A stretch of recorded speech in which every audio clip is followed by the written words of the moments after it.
Chapter 488. When Yi Er heard the name Ouyang Yen, he suddenly thought of the name Yun Yun that Jiang Zhao mentioned. However, his eyes were still vigilantly looking at the two burly men holding the unknown liquid in their hands. When he spoke into Tsing Tingting's ear, he was not flustered at all. Instead, there was a cunning and confident arc. Shouldn't you ask them to leave? The traffic here was good. Although it was already past the rush hour, the traffic was still good. If the news that the virtuous daughter of the provincial party committee's secretary poured sulfuric acid on the street spread, it wouldn't be good, right? Tsing Tingting did do that because she was so angry. She never thought that the man she had coveted for so many years would suddenly be taken care of by a woman who appeared out of nowhere. She thought that at most, it was just an Ouyang Yen. There was nothing special about it. So what if they were childhood sweethearts? She and Jiang Zhao were also childhood sweethearts. So what if they were innocent? With Jiang Zhao, she could guess whatever she wanted. It was fine that the person who married Jiang Zhao was an Ouyang Yen. No matter how unhappy she was, she could still balance it out. After all, everyone knew that Jiang Zhao loved Ouyang Yen very much at that time. She had even been imitating Ouyang Yen. Anyway, Jiang Zhao liked her like that. She was especially dignified outside. However, no matter how she imitated Ouyang Yen, Jiang Zhao did not by her account. Now, the person who came out of nowhere was not the Qing Yao Jin she thought. The person who came out of nowhere was actually a sinister Cao Cao who had transmigrated to the Tang dynasty. How old was Yun Yi? 19, she was younger than her by 2 years. How could she do such a shameless and sinister thing? Even if she coveted Jiang Zhao, she would still pester him. However, she would not lose face to this extent. Tsing Tingting asked the man with the liquid bottle to leave. Yi Er was still very alert to the changes in the surroundings. She was afraid that the other party would come back and attack. Tsing Tingting, you usually have a good reputation outside. Don't go all out and harm your father. Tsing Tingting thought about it and agreed, but she still wanted to know about Jiang Zhao's big lover. She said indifferently, who hasn't been young and impulsive? Yi Er was quick-witted. When she saw a taxi, she let go of Tsing Tingting, put on her shoes, and ran to stop it. She didn't forget to answer Tsing Tingting as she ran, I'm younger than you, but I don't dare to say such things. Next time, be careful. I have a task that my husband assigned me to complete. If you want to chat with me, call my husband's cell phone. When Tsing Tingting heard what Yi Er said, she was confused. What? This woman with the surname Yun clearly knew that she was going to steal her husband, yet she still asked her to call Jiang Zhao to chat with her. Was he crazy? Was his brain flooded with water? She stomped her feet and chased after him. Hey! Don't go. Yi Er closed the car door and told the driver to leave quickly. If I listen to you, my brain must be flooded with water. Yi Er looked at the houses. After a while, Jiang Zhao received a multimedia message. It was a model of the neighborhood, a floor plan of the house, and a photo of the model house. After he looked at it, he replied, which one do you like? Yi Er said, a room for Si Jia will be fine. Jiang Zhao said, go to 9th mansion. The house in the sky has floor heating and constant temperature. Jiang Zhao felt that in this way, his living space would be bigger and he could live upstairs and downstairs. Otherwise, it would be a little depressing to have another child living in the house. With floor heating, she liked to run around the house barefoot. It wouldn't be cold in the winter. Isn't it expensive? Your husband's money is more than enough to buy the entire 9th mansion. Go. Yi Er replied, okay. She then set off for the 9th mansion, thinking that she had accidentally found herself a rich and overbearing husband.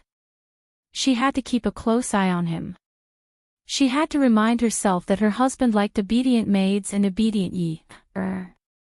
Looking at houses was a tiring job. Yi didn't have experience in this area, but she was afraid that Jiang Zhao would say that she was stupid. Basically, while looking at the houses, she searched for things to take note of on Google. If it wasn't the direction, then it was the type of house. She had been to the Qin family before. With one look at that kind of house, she knew that feng shui was very important. Therefore, she paid attention to the location of the living room and the bathroom. She often asked direct and straightforward questions. She even used feng shui professional terms. After looking at 2 more houses, Miss didn't dare to fool her anymore. When she reached home at 4 p.m., her legs were so stiff that she couldn't walk.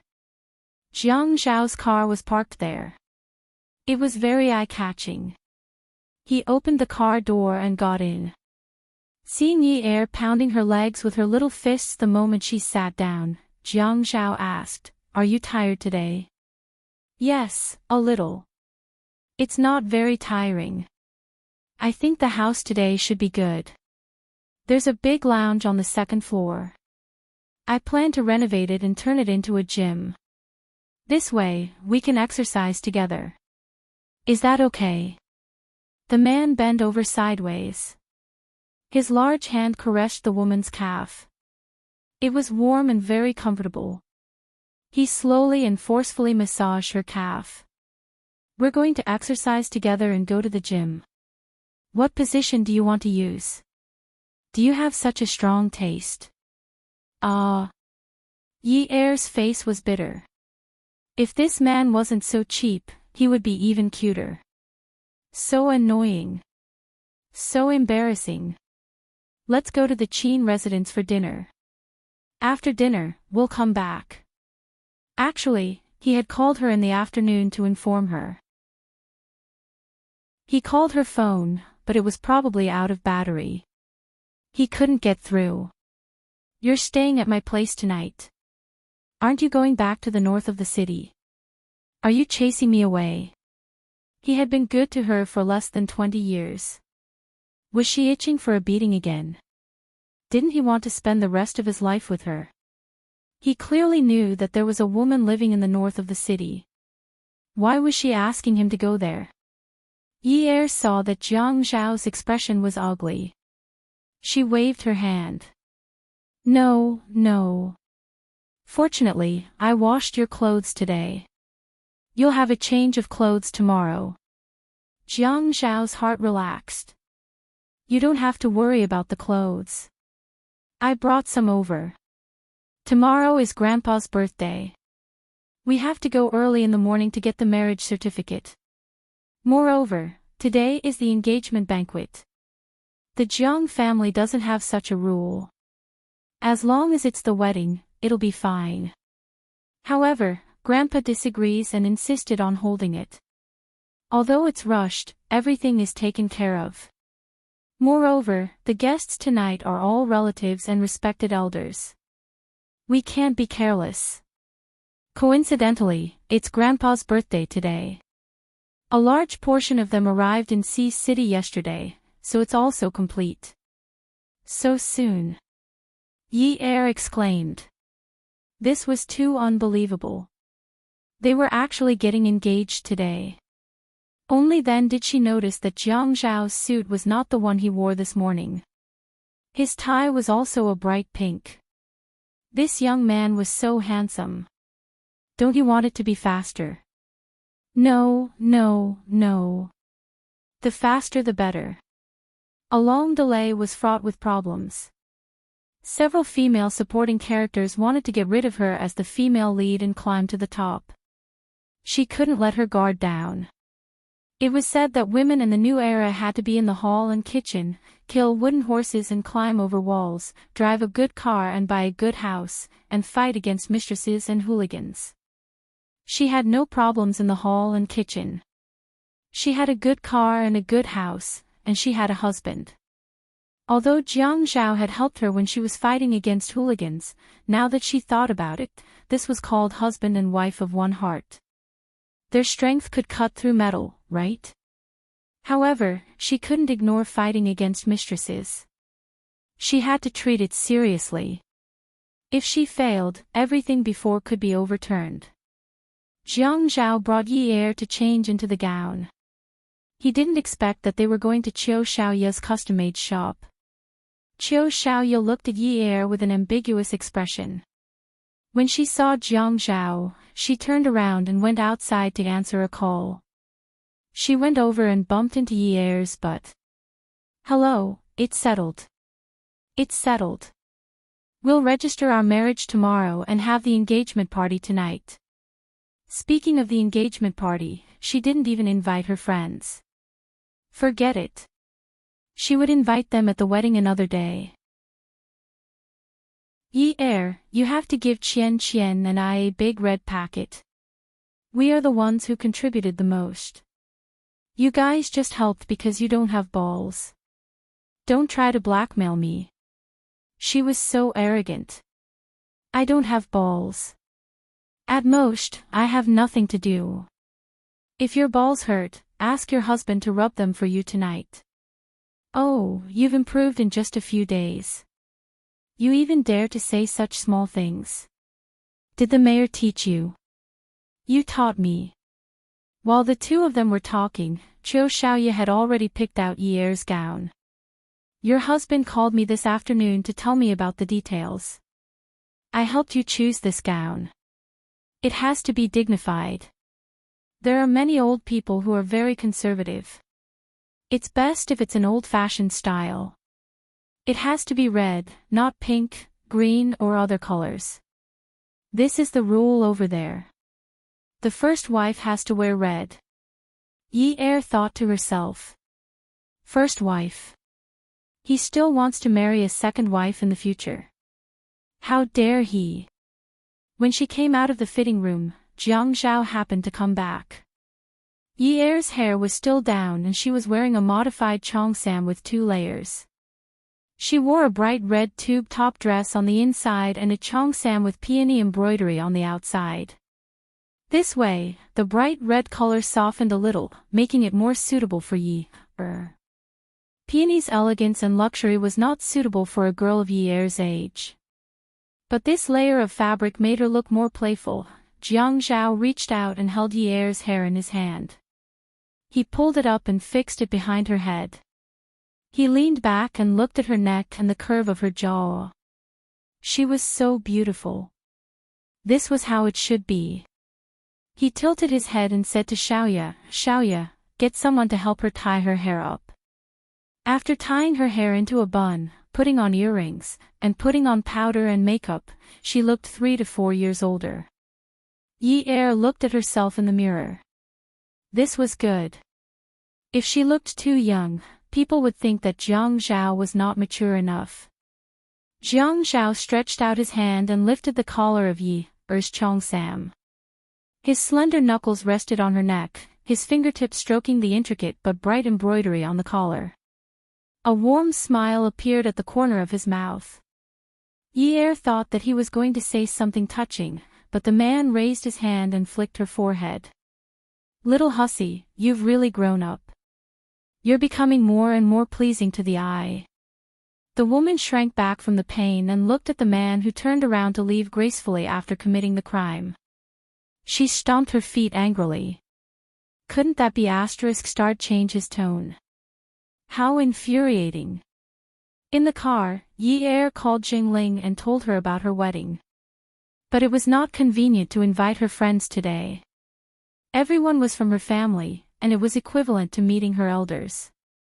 Jingling answered the phone and was overjoyed. She could not blame Yi Er for not telling her beforehand.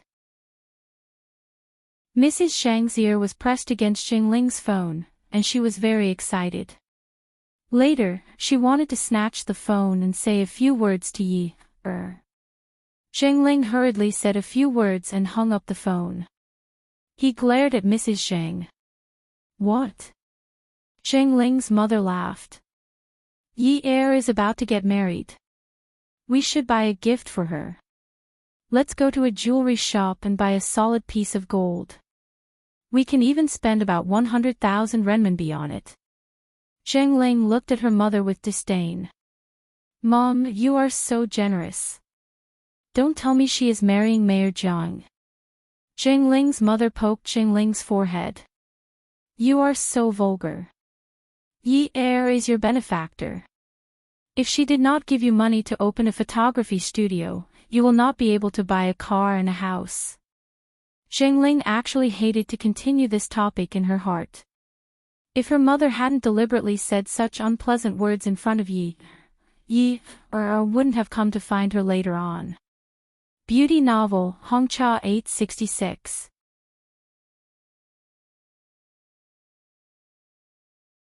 Chapter 489. For example, she had no idea what had happened during this wedding. It was completely different from the past. Yi Er would no longer share her hardships. Although she knew that Yi Er was afraid that she would be put in a difficult position, she still felt sad. Oh, Mom, what does this have to do with Yi Er? That's what you earned by scrimping and saving and cooking for my employees. Don't let Yi Er take all of it. She can't afford it. I'm going home. Zheng Ling turned around and left the office after saying that. Mother Zheng saw that Zheng Ling ignored her and scolded angrily, You wretched girl. You're getting more and more stubborn. When Yi Er arrived at the Qin family home, she thought that she had come to the wrong place. It was as if she had traveled back in time to a wealthy family in the Republic of China. The front door was tied with red silk and the hallways and main roads were all hung with red lanterns. Jiang Zhao held her hand. Don't be nervous. I'm here. Yi Er nodded and followed the man's footsteps. She lifted her chin and smiled. She greeted everyone politely. Although she did not speak much, she had the bearing of a lady from a wealthy family. In the living room, carved wooden chairs were neatly placed. None of the respectable elders sat on the sofa. They were all sitting on the hard wooden chairs, which made the young people sitting on the soft sofa look weak. None of the elders wore suits. Some had silver beards and some had white hair. They were all wearing Chinese-style clothes with buttons. At the very least, they were wearing Chinese tunic suits. Their expressions were different, but they all exuded a dignified aura. None of the young women were dressed too extravagantly. They all looked like reserved ladies from wealthy families. After Jiang Zhao's introduction, Yi Er bowed and greeted the elders one by one. The Qin family was a wealthy family. They had their own dining area for the banquet, which was not in the living room in the front yard. Today's engagement party was rushed, but it was not sloppy at all. The chefs hired by the government were all present. The decorations were also done by several wedding companies within a few hours. This might be the soft power that a big family should have. No matter how urgent the matter was, it could be prepared very quickly. There were even more people today than yesterday. Yi Er was completely dumbfounded by the number of people who came. She couldn't even remember their names. She laughed until her mouth was sore. In the end, she only remembered a few surnames. Yi Er had originally chosen a pair of high-heeled shoes, but Jiang Zhao helped her change into a pair of small high-heeled shoes. He said that she would be very tired at night and might have to stand again tomorrow. Only then did she realize that it was indeed very tiring. She had never sat down on a stool before. She was already starving. She hadn't even finished toasting, and the walls of her intestines were probably glued together by the table after table. Watching others eat, Yi Er had the urge to swallow his saliva. After a round of toasts, he said that he wanted to pay his respects to the elders alone. Because many people didn't come to see City for many years, they didn't have to wait until morning to pay their respects. Heavens, what kind of rule is this? Is this the old-fashioned society? No one had taught her the rules of paying respects. The Yun family was a nouveau riche, and she was the daughter of a nouveau riche. She didn't need to pay respects. Jiang Zhao told the two old men to bring Yi Er to his room and tell her the details of paying respects. She didn't understand. The two old men nodded in agreement and asked them to go quickly. The moment they returned to Jiang Zhao's room, Yi Er collapsed on the sofa. Jiang Zhao went out again. Yi Er pursed her lips bitterly and rubbed her stomach. So pitiful, so pitiful. As the daughter-in-law of a rich family, she had no food to eat. So pitiful. As the daughter of a rich family, she had rice and face. Only then would she be happy. A few minutes later, Jiang Zhao entered the room in his suit. He took a bowl and closed the door behind him. He walked in front of her and pulled up his trousers. He slowly squatted down and helped Yi Er up. Eat some first. I saw that you were about to faint from hunger outside. Don't starve yourself until you have gastric problems. Rice with abalone juice. Yi Er was moved to tears. Hubby, you're so nice. You even know to put some rice inside. Jiang Zhao looked at Yi Er taking big bites and was amused. Slow down. I'm not going to snatch it from you. Yi Er hurriedly hid the bowl behind her back and snorted. Even if you snatch it from me, I won't give it to you. It's mine. Jiang Zhao reached out and pinched Yi Er's face. Okay. It's yours. It's yours. Yi Er picked up the spoon and scooped the rice into her mouth. She wanted to say something but was afraid that she would look bad. She reached out and covered her mouth.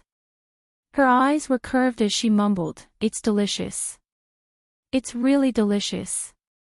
As she ate, she thought that as long as she was obedient, Jiang Zhao would treat her quite well.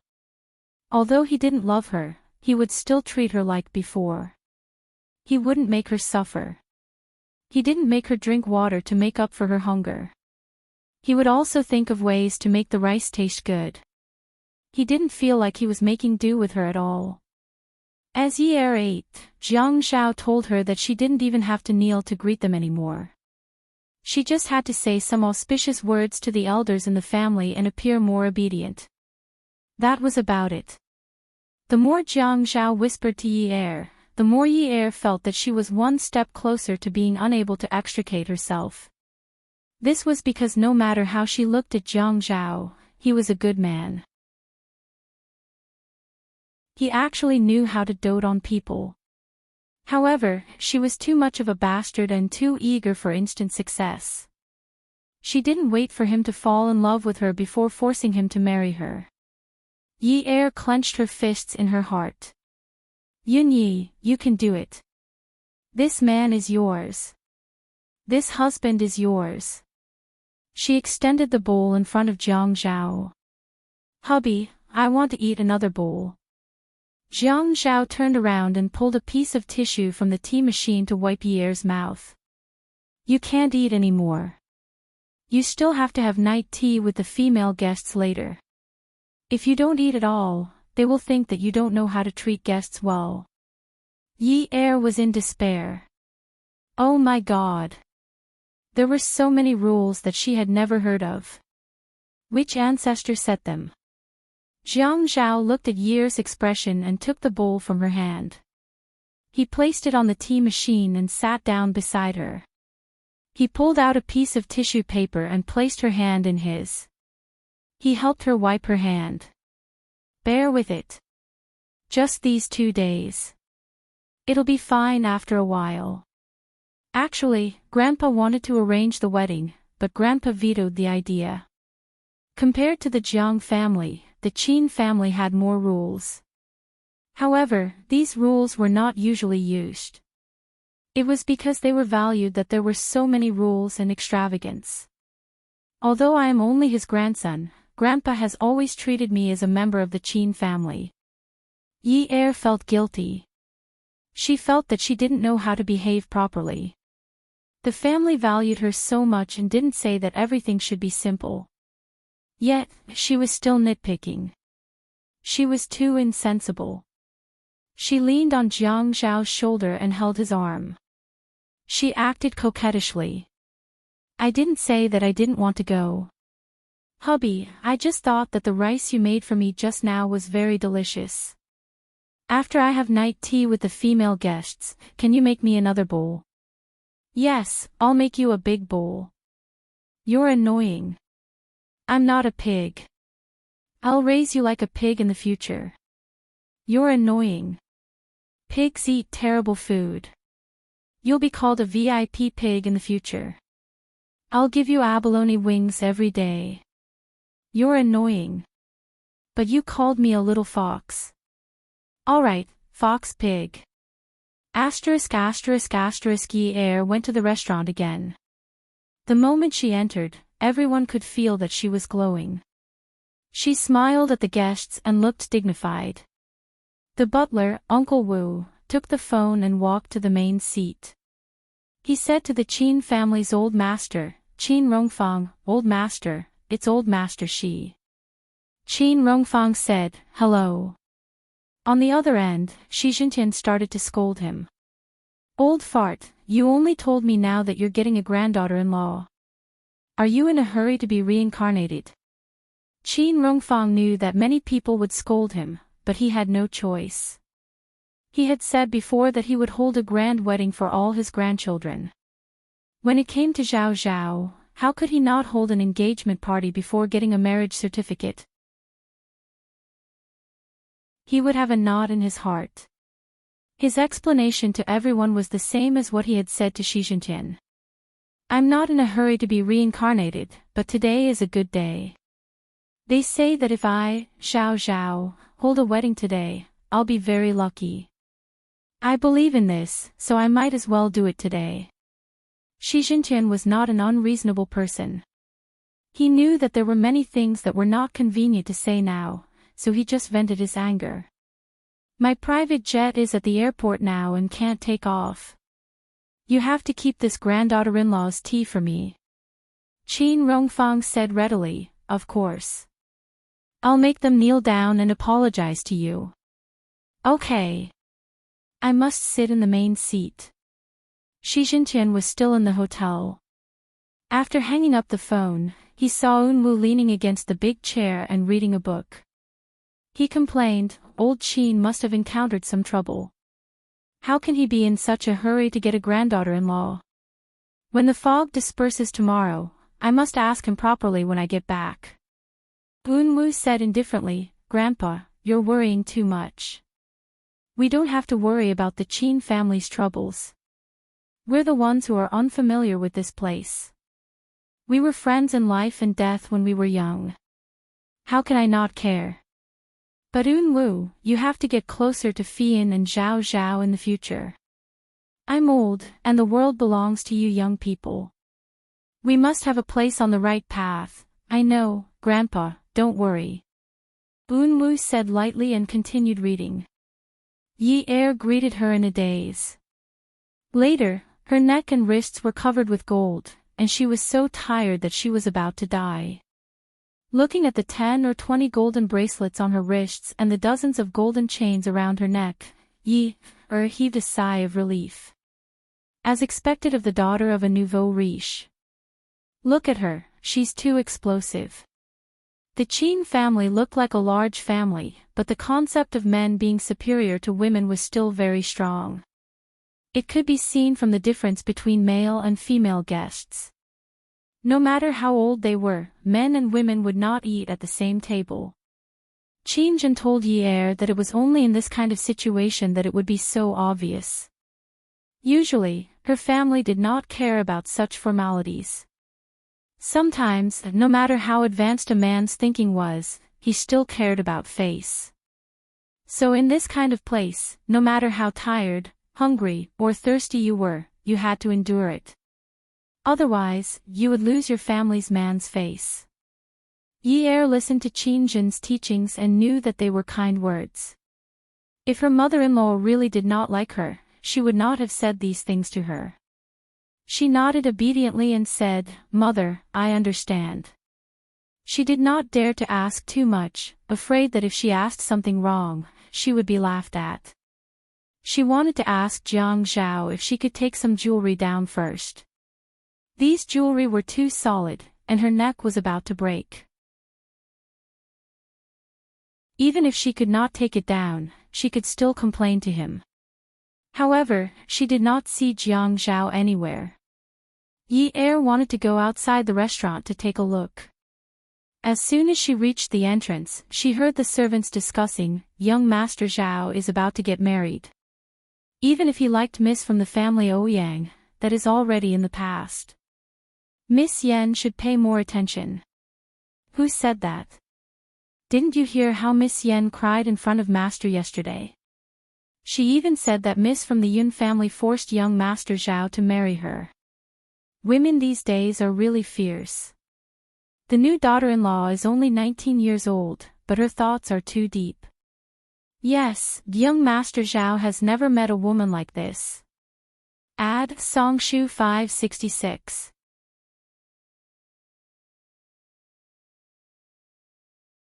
Chapter 490. Young Master Zhao should find someone as dignified as Miss Yen. Young Master Fian, on the other hand, should find a woman to force himself on. Sigh, if it weren't for the fact that young Master Zhao would find out later, I really want to listen to what Miss Yen is saying in young Master Zhao's arms in the backyard. You wish. As a servant, you have to be more careful. Yi Er closed her eyes and clenched her fists to breathe. Her mother-in-law said that no matter how tired, hungry, or thirsty she was, she had to endure it. But her mother-in-law didn't say what she should do if her heart ached. She could fight against a mistress or a hooligan. She couldn't just let it go like this, right? She turned around and asked the servant for directions to the backyard. The flower rack in the left corner of the backyard was very tall and wide. It was a mix of wisteria and roses. At this time, the roses were blooming beautifully and the fragrance was faint. Under the flower rack, Jiang Zhao patted Ouyang Yan's back and comforted her. Yan Yan, don't cry. If you don't have anything to say, I'll go back first. Your sister-in-law is still young and the Qin family has more rules than the Yun family. She doesn't know anything and will cause trouble later. When Ouyang Yan heard Jiang Zhao directly change Yunye's name to sister-in-law, she cried even harder. She hugged the man's waist even tighter. Second brother, you said that you would wait for me to come back. You've always been waiting for me. Second brother, you're a man of your words. How can you marry another woman? I'm already back, how can you marry another woman? Ouyang Yan sobbed uncontrollably. She never knew that Jiang Zhao would go back on his words. She had been the moon surrounded by stars in her life. Everyone knew that Jiang Zhao liked her. Even when she broke up with him and wanted to leave High City, he said that he would wait for her. How did he become someone else's husband just like that? Jiang Zhao sighed. Just as he was about to speak, Yi Er's voice rang out. Hubby, Mom said that she wants us to send the guests off together. Let's go over together. Jiang Zhao suddenly pushed Ouyang Yan away, but he didn't know how strong he was. Ouyang Yan staggered back a few steps and held on to a pillar to steady himself. The man looked at Yi Er, who was standing at the entrance of the backyard.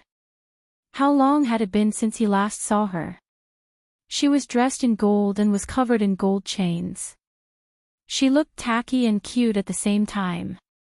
He strode towards her. Ouyang Yan bit her lips and watched the man leave, but she could not stop him. Yi Er watched as Jiang Zhao walked over. He was still so handsome and radiant, unlike her who was in such a sorry state.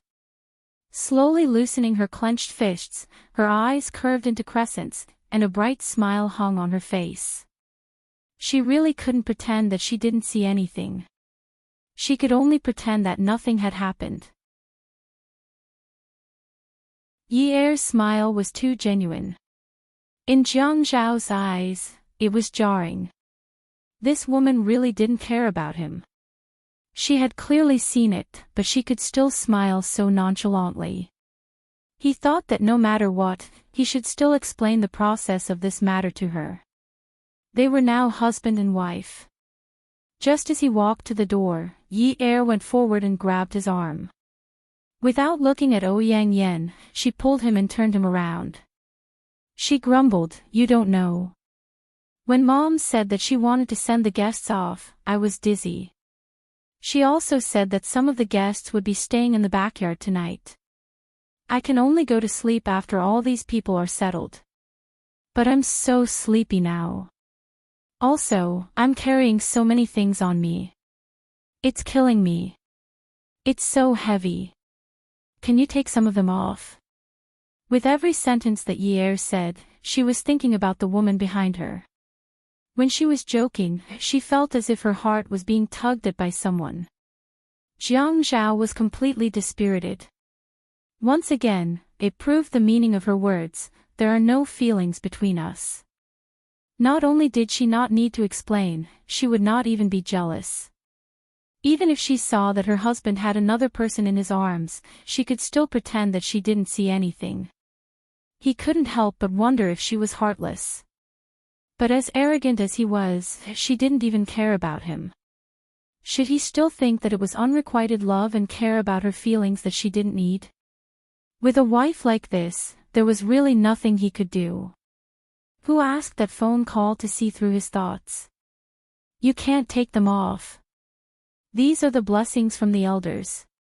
It's inauspicious to take them off. Yi Er nodded. Oh. She would just be superstitious this time.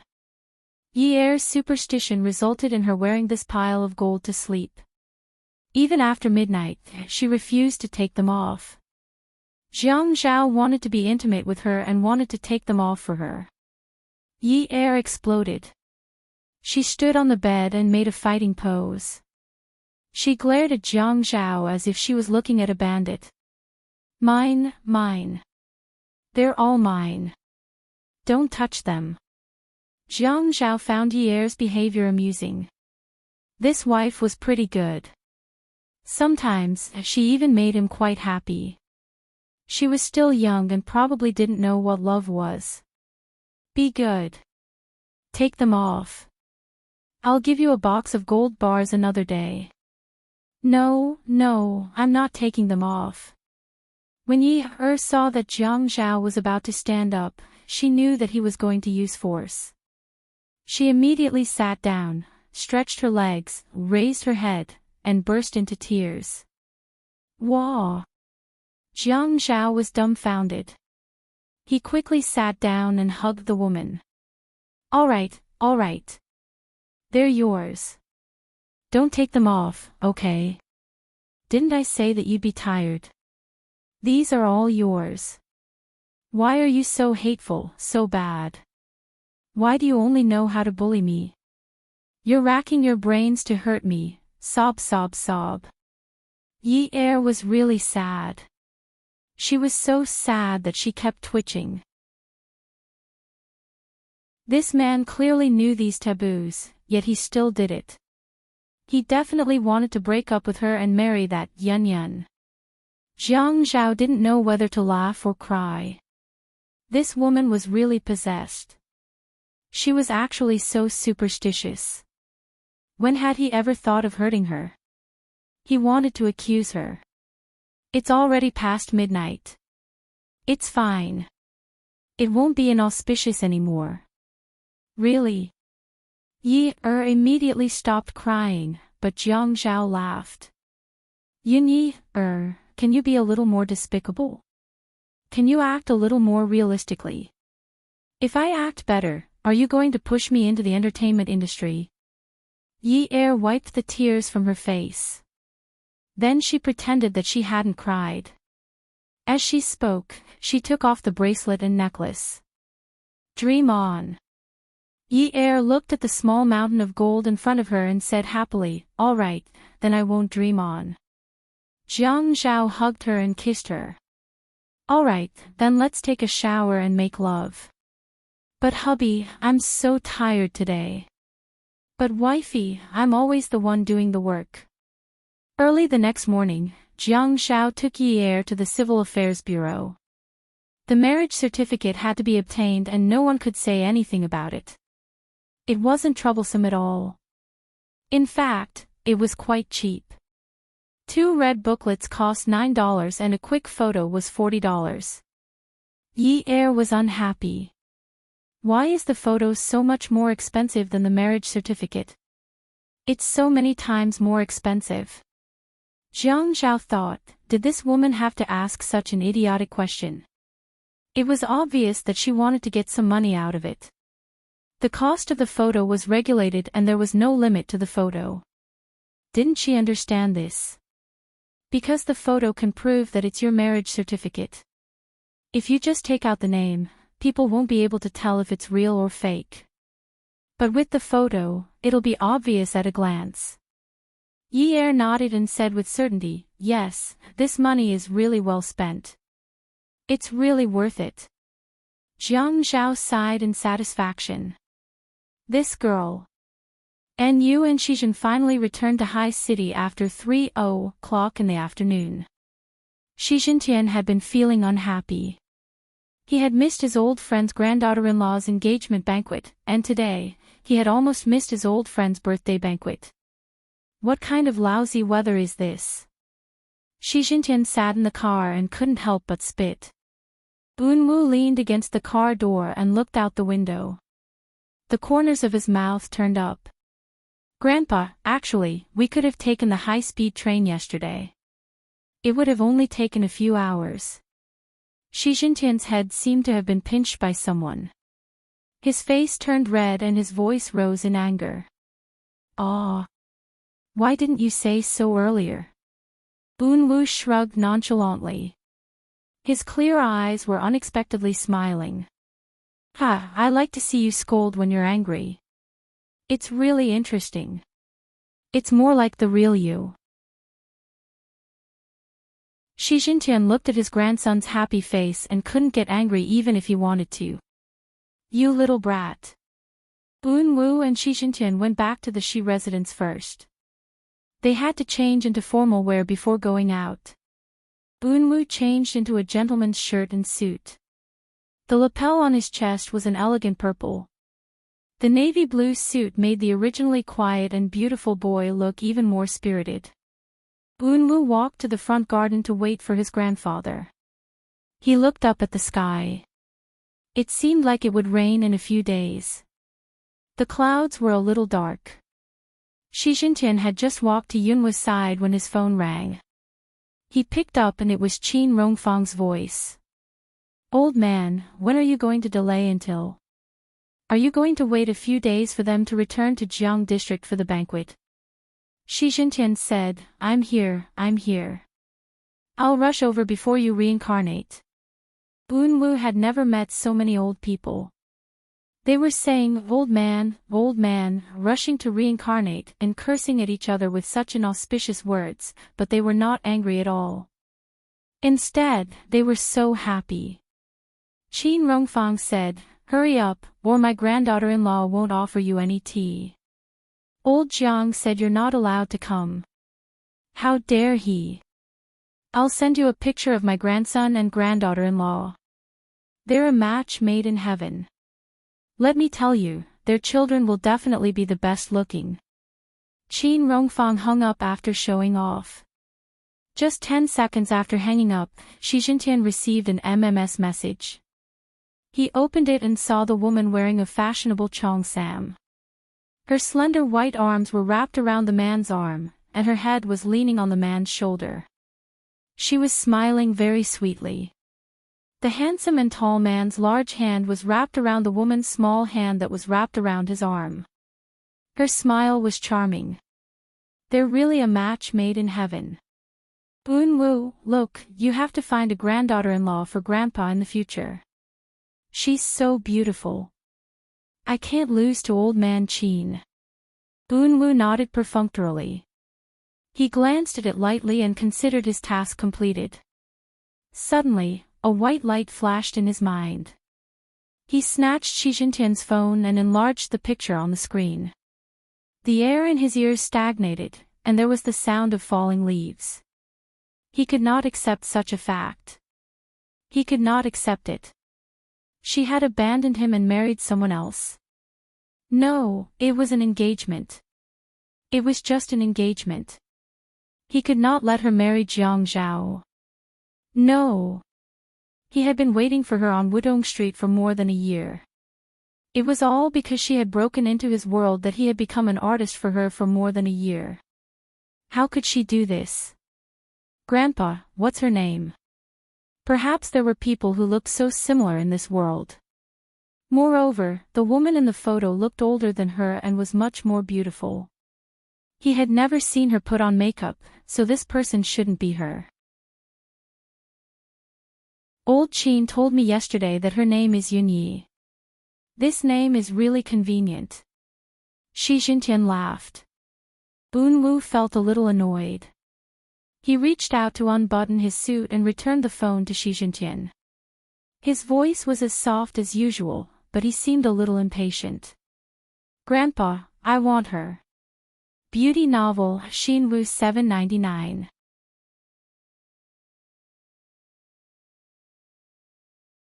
Chapter 491. Unwu. Unwu took off his shirt and held it in his hand. He raised his voice and said, "We're only engaged now.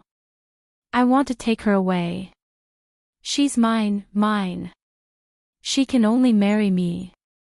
He never knew that the heart that had been swapped could still beat like that. It didn't seem to be his own. He never dared to have his own emotions because he had developed a habit of taking care of his heart. He couldn't change it. When they were together, he just felt that it was a good feeling. But he never thought that she would suddenly disappear. The past month had been torturous. He had thought that once he found her, he would definitely be with her and never allow her to leave again. But, she was going to get married. Shi Jintian saw that his grandson was emotional and worried about his health. He quickly comforted him. Unwu, there are many women in the world. This girl is beautiful, but there are many more beautiful than her. If you like her, Grandpa will arrange for the daughters of the wealthy families in Haiqing to meet you tomorrow. Whichever girl you like, Grandpa will propose marriage on your behalf, okay? Other than her, I don't want anyone else. Unwu slammed the suit in his hand onto the ground and roared in anger. Shi Jintian could be ruthless to anyone but his grandson. He had always been very patient with Unwu. Unwu, old Qin called this morning to say that they got their marriage certificate this morning and are officially husband and wife. You have been acting strangely recently. Is it related to this girl? Yunwu's shoulders drooped as he looked at the clouds in the sky. He exhaled softly and slowly clenched his slender fingers. His eyes were cold as he said softly, "Grandpa, I killed 13 people with a gun when I was 9 years old. My bullets and darts have always been accurate. If she's married and can't get a divorce, then I'll use a silenced sniper rifle today and let her." And you paused for a moment and turned to look at Shi Jintian, whose face was already filled with shock. With a fierce gaze, he spat out 2 words one by one, "Widowed." Shi Jintian used to be a mafia boss who had seen all kinds of unexpected situations. But when faced with such a situation, he was at a loss. 12 years ago, the Lei family was wiped out and Unwu was shot. It wasn't easy for him to survive with a new heart. Ever since then, he had never said anything harsh to Unwu and always went along with him. Unwu was also very sensible and didn't cause any trouble. He was very cooperative with the doctors and tried his best not to burden the new heart and tried his best to minimize the possibility of rejection. Although Enyu had never gone to school outside and had only hired private tutors, he was still outstanding in every aspect. He didn't know that there would be a day when Enyu would suddenly become like this. Ever since Augue was beaten up that night, he had changed. Perhaps he had changed before. In his impression, Unwu would never get angry at anyone, not to mention Sister Hua who had always taken care of him and Augue who had always taken care of him. It turned out that Unwu had a bottom line. Shi Jintian pulled Unwu to sit on a white bench in the garden. At this moment, Shi Jintian's domineering aura was completely gone. All that was left was the care and concern of a grandfather to his grandson. Unwu, it's normal for you to be attracted to some people. When Grandpa was young, he also met women who were attracted to him and whom he cared about. But the person he married was your grandmother. Unwu didn't want to hear it, but he kept reminding himself not to be irritable. In order to let Unwu adjust his temperament, Shi Jintian had read a lot of self-cultivation books and learned from Unwu. So when he spoke seriously, it didn't seem like he was just a hooligan who had just finished primary school. There's no such thing as a must in this world. Young people like to say that someone is irreplaceable because someone who can be replaced hasn't appeared yet. Grandpa won't force you. Give yourself some time to go out and play and relax. In short, you can't touch this Yunyi. Grandpa, are you afraid of the Qin family or the Jiang family? Unwu said lightly, but it was a rare provocation. Unwu. Shi Jintian's expression became serious. When he saw the pain in Yunwu's eyes, he sighed again and lowered his voice. Unwu, Grandpa and old Qin and old Jiang are brothers. It's a precious friendship that can't be exchanged for a lifetime. This isn't fear, this is mutual respect. That's because there's no hatred between the two of you because you stole my wife. It's because of the brotherhood that there's no hatred between the two of you because you stole my wife. You can't play with a friend's wife. Do you understand? I don't understand, because Jiang Zhao and I aren't friends. Shi Jintian clenched his fists to calm himself down. He was about to rush forward at any time. How can you say that Jiang Zhao stole your woman? Does Jiang Zhao know that Yunyi is your woman? Is Yunyi really your woman? If she is, why did you let her become someone else's wife? You go out every night to look for her, right? Even without my help, isn't it easy for you to find someone in Haiqing? Why can't you find her? Because you don't know her at all. Shi Jintian's last sentence hit Yunwu's sore spot. Yunwu's arrogance fell, and he couldn't answer. Yes, he didn't know her at all. Other than her name, he knew nothing. He searched for her everywhere based on his memory of her appearance and the last conversation he had with her. It was like looking for a needle in a haystack. He didn't even tell her that he liked her and wanted to have her, because by the time he found out, she had already left. He lost her before he could have her. Unwu asked the servant to bring him a suit again, tidied up his appearance, and got into the Qin family's car with Shi Jintian. And his trip was in exchange for Shi Jintian's repeated promises. He promised Shi Jintian that he wouldn't do anything that crossed the line. He had already thought it through. From tomorrow onwards, he would find a woman who was prettier than Yunyi to be his girlfriend. Then, he wouldn't let his imagination run wild. This way, Shi Jintian was relieved. Everyone liked good-looking things. It was fine as long as he found someone prettier than Yunyi. Other young masters had already started fooling around at the age of 17 or 18. Unwu didn't have a female companion yet. He had wanted to mention it for a long time, but Unwu had a dull personality, and he didn't want to affect his life too much. If Unwu was willing to have a girlfriend, he would only be happy. Because of the prelude to the engagement party, the Qin family's birthday banquet was more lively than expected. Unwu followed Shi Jintian into the Qin family's mansion. The Qin family's mansion could be said to be brightly lit these 2 days. Countless high-tile lights hung in the air, illuminating the entire Qin family's mansion as if it was daytime. Qin Rongfang and old Master Jiang went up to welcome them together. When old friends met, they were especially affectionate. Unwu stood beside Shi Jintian with a decent smile and politely greeted Qin Jintian and old Master Jiang. After receiving a response, he stood up straight. Before old Master Jiang could speak, Shi Jintian raised his hand to stop old Master Jiang and said, "Did old Qin tell you to call me old Mr. Shi?" Old Master Jiang shook his head in disdain and denied it. Even if you turn into ashes, you don't deserve to be called old mister. It's better to call you old man she. Everyone feels comfortable, and you don't sound awkward. As he spoke, he walked past Shi Jintian and grabbed Yunwu's hand. He said to Shi Jintian, "Stop fighting. Don't lose face for Yunwu. Look at our Yunwu, he's as beautiful as our Fian." Shi Jintian snorted and pulled Yunwu from old Master Zhang's hand to his side. He said angrily with dissatisfaction, "Our Yunwu is a dignified man." Qin Rongfang was unhappy when he heard this. He rolled up his sleeves. "What do you mean? Our Fian is not a dignified man. Do you want to fight?" Shi Jintian said disdainfully, "You think you can beat me?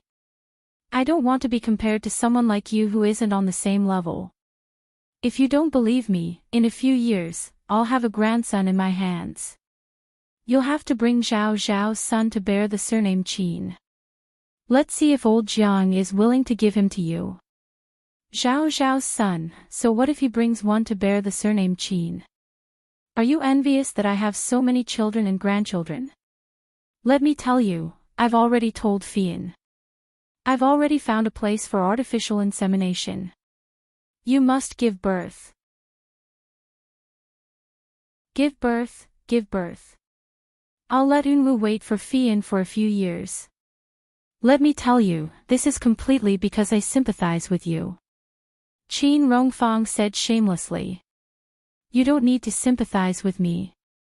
You can even ask Yunwu to bring a fat boy for me. Grandpa Shi, Yunwu. Yunwu's shoulder was patted by someone. He turned around and saw that it was Jiang Zhao leading Yi Er over. Jiang Zhao first greeted Shi Jintian, then introduced Yi Er. Yi Er followed Jiang Zhao and bowed slightly. "Hello, Grandpa Qin." Shi Jintian kept praising Yi Er for being beautiful and sensible. When Yi Er saw Yunwu, the smile on her face froze. Shi Jintian's mood was also suppressed. He was afraid that others would notice something. Jiang Zhao shook hands with Yunwu and let go. Jiang Zhao saw that Yi Er didn't say anything and put an arm around her shoulder. Yunyi. Before Yi Er could recover from her shock, Yunwu had already reached out his hand to Yi Er. His eyes were clear and contained a gentle smile. "My name is Shi Yunwu. Shi as in place, N as in kindness, U as in blessing. Grandpa hoped that I would be blessed by God and be safe forever, so he gave me this name." Yi Er reached out to shake his hand. She was shocked to realize that Yunwu didn't seem to remember. "So your name is Shi Yunwu. Hello, long time no see. My name is Yunyi. Do you still remember?" Shi Jintian was still nervous. When he heard this, he knew that his grandson was imagining things. Jiang Zhao was stunned. Yunwu tightened his grip on Yi Er's hand. Then he chuckled and glanced at Jiang Zhao. "I used to say that I met a nouveau riche who didn't know how to appreciate my paintings. So her name is Yunyi. She's actually Brother Zhao's new wife. What fate." Jiang Zhao's expression softened a little. Yi Er pursed her lips. "So you don't remember my name?" "I remember telling you about it." Yunwu said, "You did." Yi Er shrugged indifferently. "My name is a little tacky. You're an artist. It's normal that you don't remember." Jiang Zhao's large hand was still around Yi Er's shoulder. He patted her. "I think it's okay. It's elegant and doesn't match you." "Ha! You're so annoying." Yunwu didn't let go of Yi Er's hand. His smile was as warm as the tender willows sprouting in Jiangnan in February. It made people itch. He was polite, and his tone was appropriate. They didn't seem familiar. It was as if he had really just met Yi Er. "Nice to meet you." "Me too. Shi Yunwu. It's a very nice name." The two of them finally separated their hands. Qin Rongfang wasn't very calm, but he forced himself to be calm. He walked over and patted Yunwoo's shoulder. Eunwoo, call her sister-in-law. When Eunwoo looked at Jiang Zhao, he smiled very innocently. It was an expression of extreme embarrassment. His eyes were so clear that one could see the bottom. He reached out and scratched his head. Brother Zhao, I really can't say that. She looks so young. Jiang Zhao's brows relaxed. He was secretly thinking about Yi Er's outfit today. She was wearing a champagne-colored imported satin gown with a V-neck pleated sleeves. The epaulets on her shoulder pads were decorated with flashing diamonds and beads. The four-finger-wide belt accentuated her good figure. Although the color and style wasn't complicated, it was very elegant. It was slightly mature but not revealing. Ad. Shinwoo 799.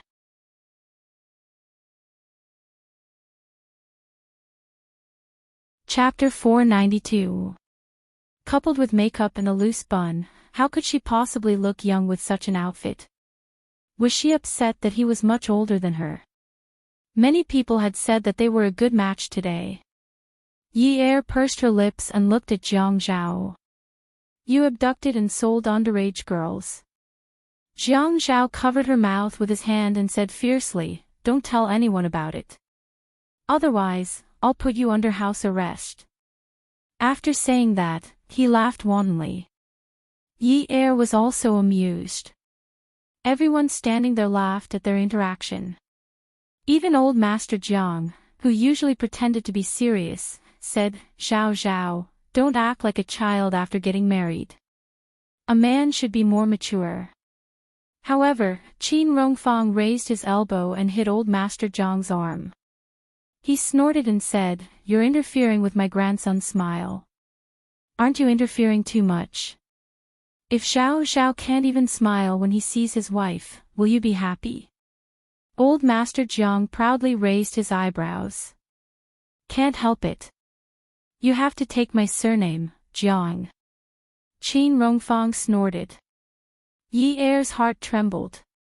She secretly begged, Zhao Zhao, give me some face and smile more. I'll rely on you from now on. Yunwoo's eyes were full of smiles. They were so warm that they seemed to be able to melt everything. When the servants came to lead the guests to their seats, Jiang Zhao and Qin Rongfang followed. Jiang Zhao and Yi Er were still standing there. Jiang Zhao turned and looked at Yi Er. His face was expressionless. He even helped Yi Er adjust the beads on her shoulder and asked, how long have you known him? More than a year. More than a year. He doesn't know your name. You don't know his name either. Yeah. I actually told him my name once, but he didn't remember it. But I didn't ask for his name. It's not a bad name. It sounds better than mine. Yi Er sighed. After that day, she didn't dare to go to Wudong Street again. It was good that he didn't remember. She was afraid of the embarrassment. Today, she felt like she was a thief who had been caught red-handed. Therefore, it was better to keep her worries to herself. She couldn't confide in anyone. It was too dangerous. Don't you have any friendship? I bought a few paintings. Last time. Yi Er suddenly felt that she couldn't continue. What should she do? Should she say it? You seem to be quite regretful that he doesn't remember your name, Jiang Zhao said before Yi Er could decide whether to say it or not. Yi Er pouted. Of course, how could there be such a person? I told him my name, but he couldn't remember it. How could he not be angry? But I can't lose my composure today, can I? If it was any other day, What would you do if it was any other day? Yi Er said fiercely, I would roll my eyes at him.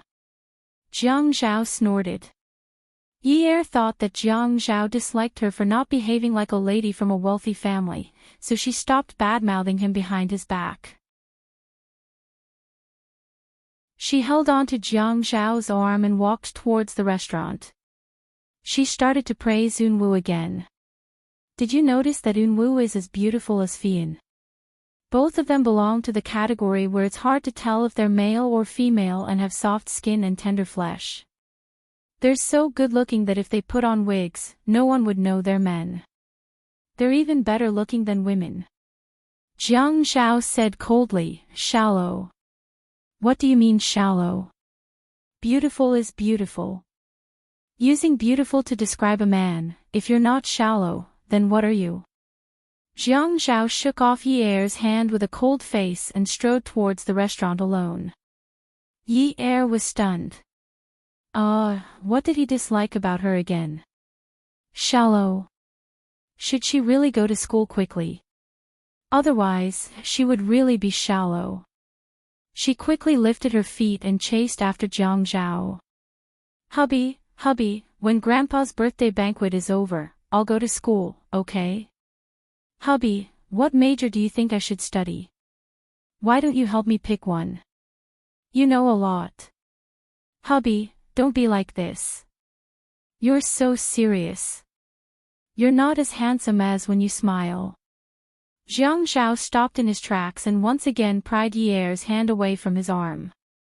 He reached out and pinched the collar of his suit. He lifted it up handsomely and then put it down. He slowly lifted his chin and outlined his strong features. His exquisite and powerful eyebrows raised slightly and his thin lips pursed into a smile. It was a smile that was full of masculinity and evil. He was so handsome that it made her heart beat faster. It doesn't matter if I'm handsome or not.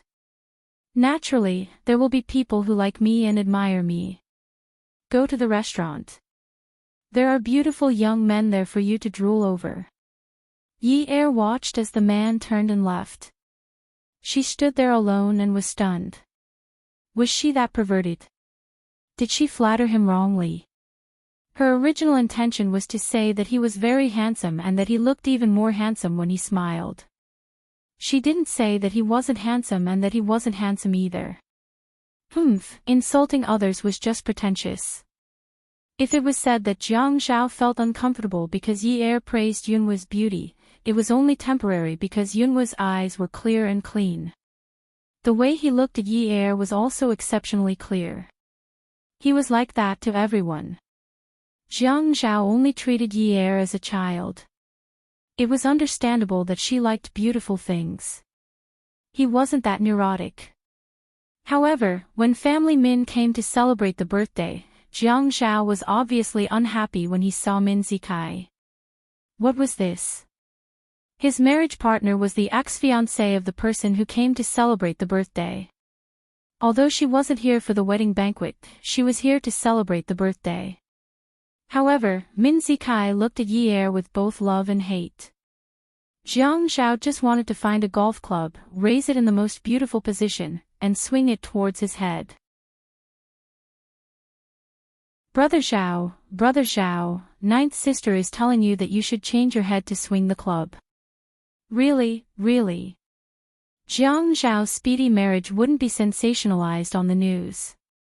It was also impossible for the media to sensationalize this matter. After all, he was a political figure and not the head of state. However, the news quickly spread among the major families. When Min Zikai found out about this, he smashed something. It had only been a few days. A few days ago, he had talked to Yi Er on unparalleled beauty. He knew that Yi Er was against him, so he would take it slow. He had been too busy these few days and didn't pay attention to the gossip. How could it be that Yi Er was the one who proposed? Was it because of her father? She was willing to marry a man who was so much older than her for her father. She had even looked for him because of her younger brother. After that, she said she didn't want to help. Was it because of Jiang Zhao? Feng Yu had always felt that other than him, she would not rely on anyone else. But she had relied on someone else. Min Zikai had calmed down. He rushed back home. He must tell his family about this matter. What did it mean for Jiang Zhao to marry Yi Er? It meant that Jiang Zhao was openly opposing Mayor Qin. If this was the case, would it only affect Jiang Zhao? Qin family, Zhuo family, and Jiang family of Jiang district. There might be more people involved in this matter. Then what about family Min? Will they be the second Yun family? Jiang Zhao was not joking when he said those words. It's a pity to see the fall of a major family. Were they going to wait for their deaths? That was why the Min family brought a congratulatory gift to the banquet tonight. Today was the birthday banquet, and it was different from yesterday's banquet. So, there was not much difference between men and women. But the elders of the Qin family were still seated in the main hall. These were the rules set every year. Qin Rongfang was an experienced man. When he accepted family Min's toasts, he would say some nice words. But the birthday boy was not the main character.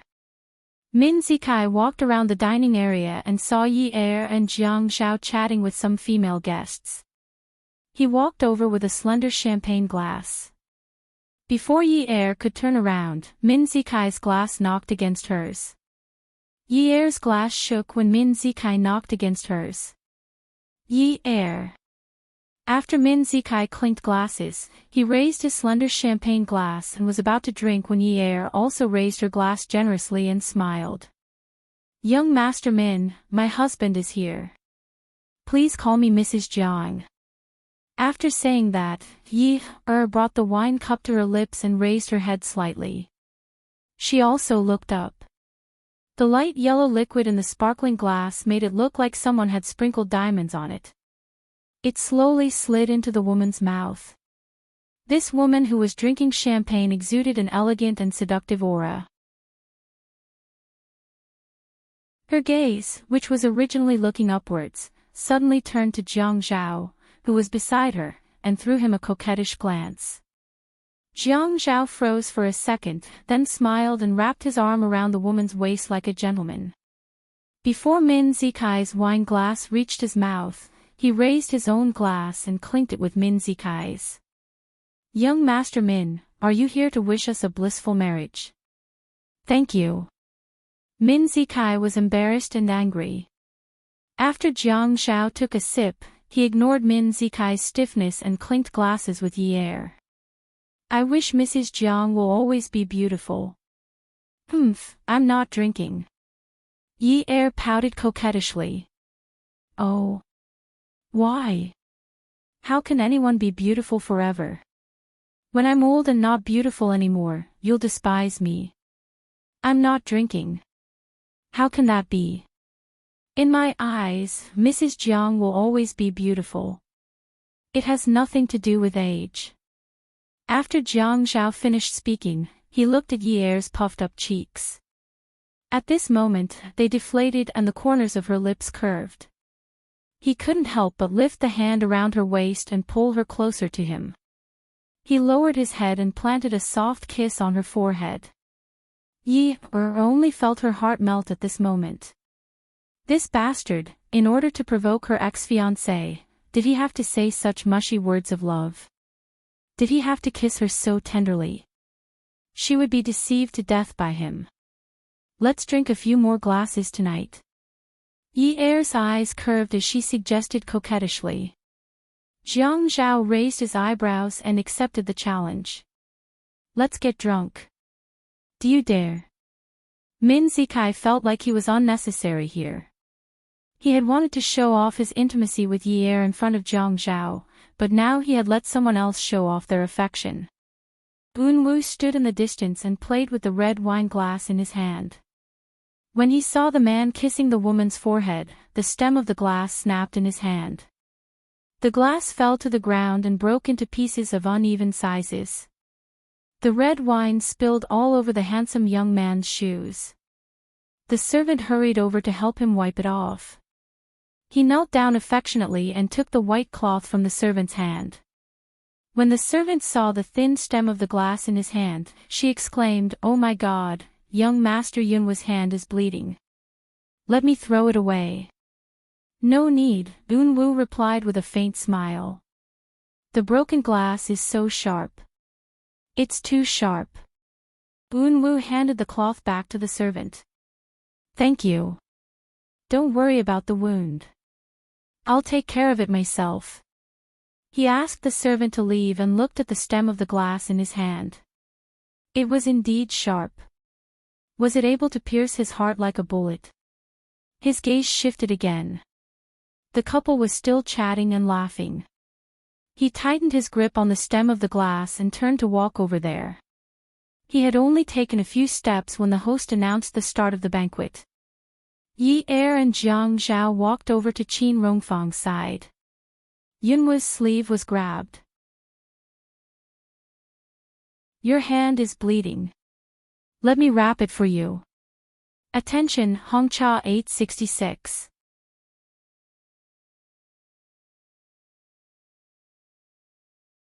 Chapter 493. Turning his head, Yunwu saw a girl with a ponytail. She looked very innocent, and her eyes looked like she was 16 or 17 years old. Her black hair fell over her shoulders, and a headband gathered the hair on her forehead, revealing her bright forehead. No need. Fei Yu. Qin Fian walked over and called out to the girl, Grandpa called you over. What are you doing here? Brother, this brother's hand is bleeding. Call the family doctor to bandage it. Fei Yu looked at Yunwu's hand, which was still bleeding.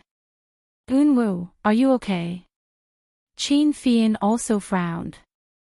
He didn't care if Yunwu refused, and said to Fei Yu, Little Yu, call Uncle Wu to call Dr. Zhang over. The glass was cut. We need to see if there are any shards inside. Fei Yu heard her brother's words and hurriedly went to find the housekeeper. Qin Fian took the cup from Yunwu's hand and threw it in the bin. Looking at the wound on Yunwu's finger, he said guiltily, Yunwu, I'm sorry. The quality of this cup is too low. Qin Fian muttered in his heart.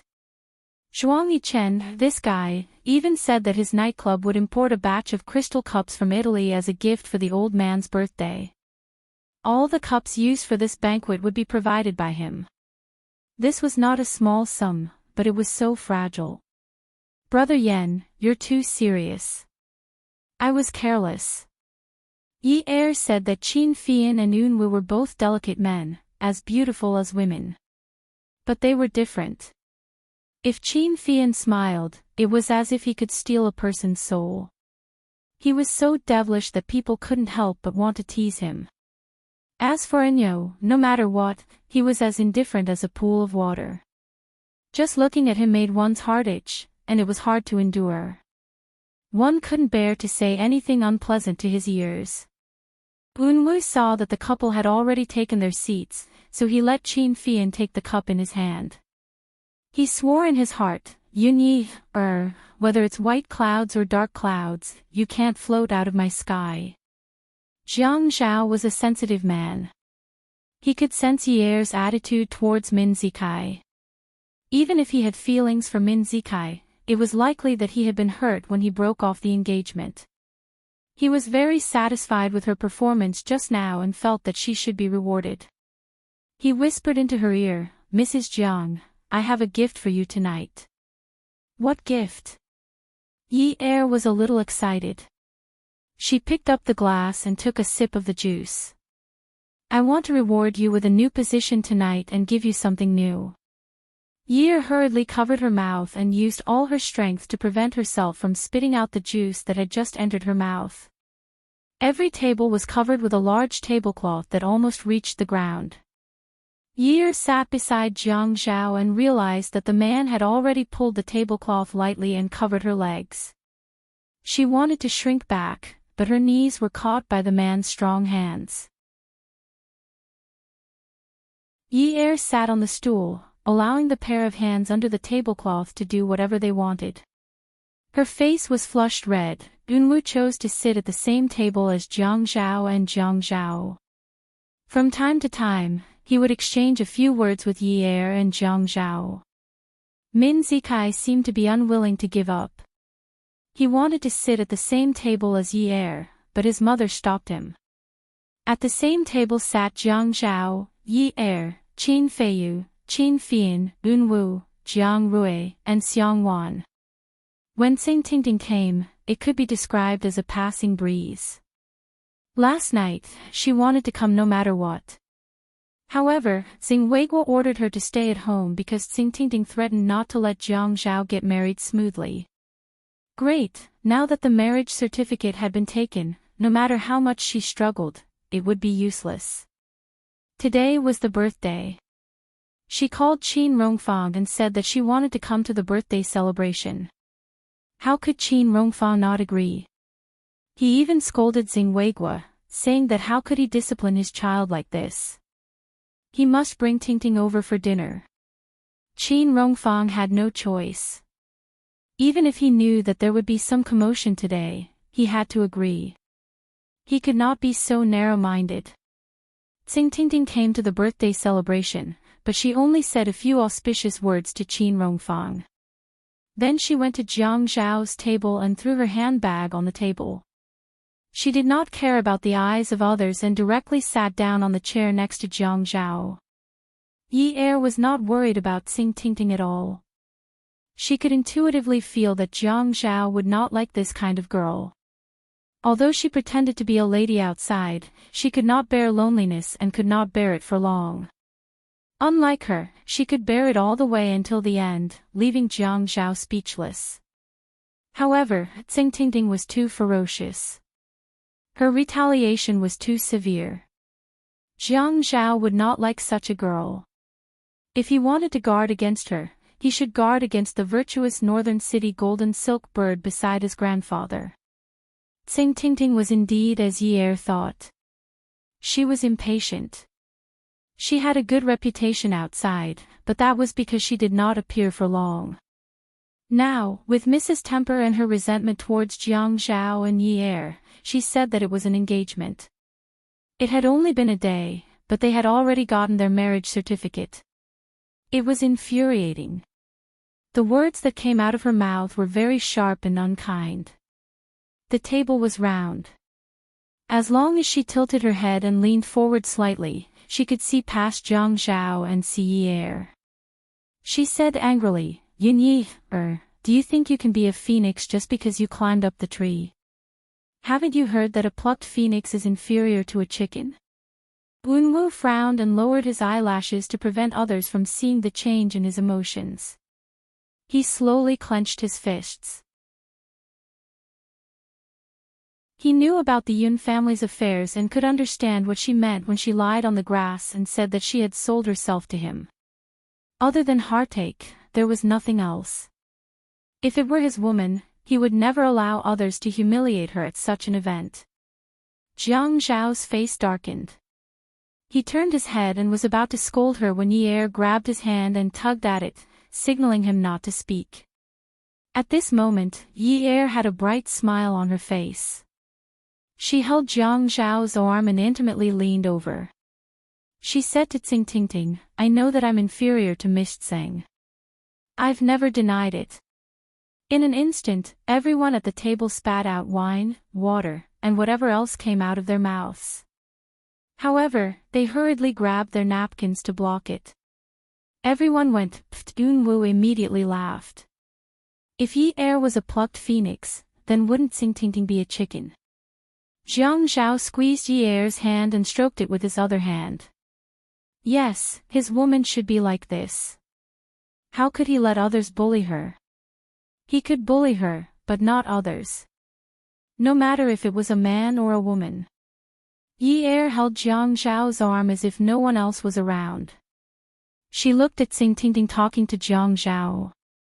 Hubby, a phoenix has plucked its feathers. You have to buy more clothes for her to wear. Even if she can't be a phoenix, she should at least look like a peacock. However, Jiang Zhao lowered his head and whispered in her ear, it's better if she doesn't wear it. She doesn't have to take it off. When Yi Er heard Jiang Zhao's perverted words, she instantly felt discouraged. She lowered her head and said softly, I'm hungry. Just as she finished speaking, she heard Jiang Zhao's low voice again. I'll feed you at night. I'll make sure you're full. Don't worry. Yi Er started to pretend that she didn't hear anything. Tingting was fuming. She was scolded, but everyone treated her as a joke. Jiang Zhao didn't even take it seriously. Jiang Rui and Xiang Wan pretended that they didn't see what they were talking about. Unwu liked Yi Er more and more. Since Grandpa didn't allow them to be so brazen, he wanted her to come to him willingly one day and leave him willingly. Very good, Tsing Ting Ting. Compared to Tsing Ting Ting, Ouyang Yan was much more well-behaved. She didn't provoke them and didn't come over to look for trouble. Many people toasted Qin Rongfang, and Ouyang Yan was even more considerate than her own granddaughter. Qin Fian looked over and said helplessly, "Brother, it's really inappropriate. Sister Yan's surname isn't Qin yet. She's busy over there. I'll go over and help her. You're a newlywed, take your time to enjoy it. Brother, sister-in-law, I'll go over to Grandpa's place first." Qin Fian stood up and greeted them. Jiang Rui said, "Go ahead." Qin Fian patted Yunwu's shoulder again. "Unwu, I'm sorry for not serving you well." Unwu shook his head and smiled. "Brother Yan, you're always so formal. Go ahead." Qin Fian lifted his butt and Fei Yu sat beside Unwu. The little girl blinked her eyes. "Your grandpa, she's grandson. Is your hand better?" Why didn't you bandage it?" Unwu saw that Fei Yu wanted to reach out to him, so he took the opportunity to put his injured hand on his thigh. "I'm not used to being bandaged, and it's uncomfortable. The doctor has already disinfected it. It's fine now that the bleeding has stopped. I'm sorry to have made little Yu worried." Yi Er heard that and quickly turned to look at Unwu. She stood up and walked over, asking with concern, "Unwu is injured?" Unwu stretched out his hand from his thigh and showed it to Yi Er. He smiled indifferently. "It was cut by the broken glass just now." Yi Er held Yunwu's hand and looked at the wound on his slender index finger. It wasn't bleeding badly, but it felt wet. Unwu closed his mouth and breathed slowly. He felt his hand in her palm. He didn't have to do that. He could have held her hand and strolled around, experiencing the joy brought by her laughter. It was a feeling that he hadn't experienced for more than 10 years. He missed it for a while, but he couldn't miss it forever. He looked at his hand, and his nose was filled with the scent of her perfume. The fragrance was different from the thin layer of makeup on her face. It was faint and lingered in his mind. "How can you not bandage it? It'll definitely be infected. How can you be so stubborn?" Yi Er's tone sounded like she was talking to her younger brother, Si Jia. She was worried, angry, and scolding. Then she turned to leave. "I'm going to find something to bandage it for you. Wait here." Jiang Zhao walked over to Yi Er's side and pulled her back to her seat. He called out to a servant. "I'll have to trouble Dr. Zhang to come over and bandage young Master Yunwu's wound." Unwu thought for a moment. This time, he didn't refuse. He had been too pleased with himself just now. Jiang Zhao couldn't escape Yunwu's little actions.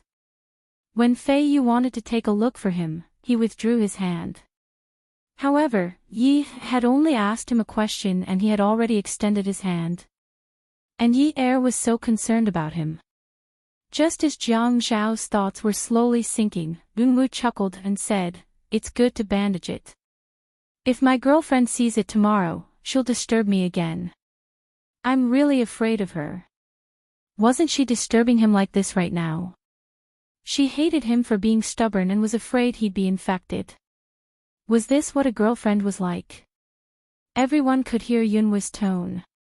If that girl was next to him, he would definitely rub her hair very, very lovingly. This boy who usually looked at everyone the same way had a gorgeous light in his eyes. Jiang Zhao thought he was seeing things. When he looked at Yi Er again, she looked relieved and relieved. He really thought too much. It was normal for people to leave at a banquet. But in a rich and powerful family, there were many people trying to curry favor. It was already past 11, but the crowd was still there. Jiang Zhao naturally had more to deal with. Welfare, Hongcha 866.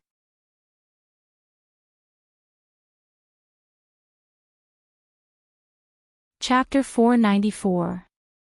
When a man looked for another man to talk about important matters, he would send his wife to accompany another man's wife. They would either gossip or play mahjong. Those who looked for Yi Er were more gossipy. Yi Er came from a wealthy family, so she knew that she shouldn't talk too much. She stopped at a certain point. Actually, she didn't know much about Jiang Zhao, and those who tried to worm their way into being friends with her wanted to know more about his policies. Yi Er avoided the topic perfectly. Mrs. Li, what are you talking about? I don't know much about men's affairs. No wonder there are so few women in politics. Just listening to the news gives me a headache. It wasn't until Yi Er was called away by Ouyang Yan that the troublesome social interactions ended. Yi Er didn't want to go, but she didn't want to lose the battle. The flower rack in the backyard was too annoying. Yi Er didn't go over and stood at the doorway. Speak. Ouyang Yan could feel her impoliteness towards Ouyang Yan. Do you have a problem with me? Yi Er shrugged. No problem. It would be weird if she didn't have a problem. A mistress was so arrogant. Ouyang Yan worked in the prosecutor's office. Not only did she handle anti-corruption cases, but she also handled appeals from the Public Security Bureau. She was more observant, analytical, and discerning than most women. Yi Er's hostility towards her was too obvious, even though she tried to hide it. The older the ginger, the spicier it was. Yi Er knew how to conduct herself, but she still hadn't learned how to be a mistress in front of a mistress. Ouyang Yan tried to sound her out. She spoke first with a hint of provocation. I'm staying at Qingbei condominium. Yi Er got angry when she heard this. What's so great about you? You're just a mistress. Besides, I don't want to live in the apartment in the north of the city anymore. I'm just giving you the place where I used to sleep. Ouyang Yan suddenly smiled brightly. Yi Er was still young after all. His words were filled with jealousy and he had already revealed too much information. Ouyang Yan carefully analyzed the other party's mentality and probed further. A mistress isn't a big deal, but what if the person the man loves is a mistress? Then you can continue to be loved by him like this.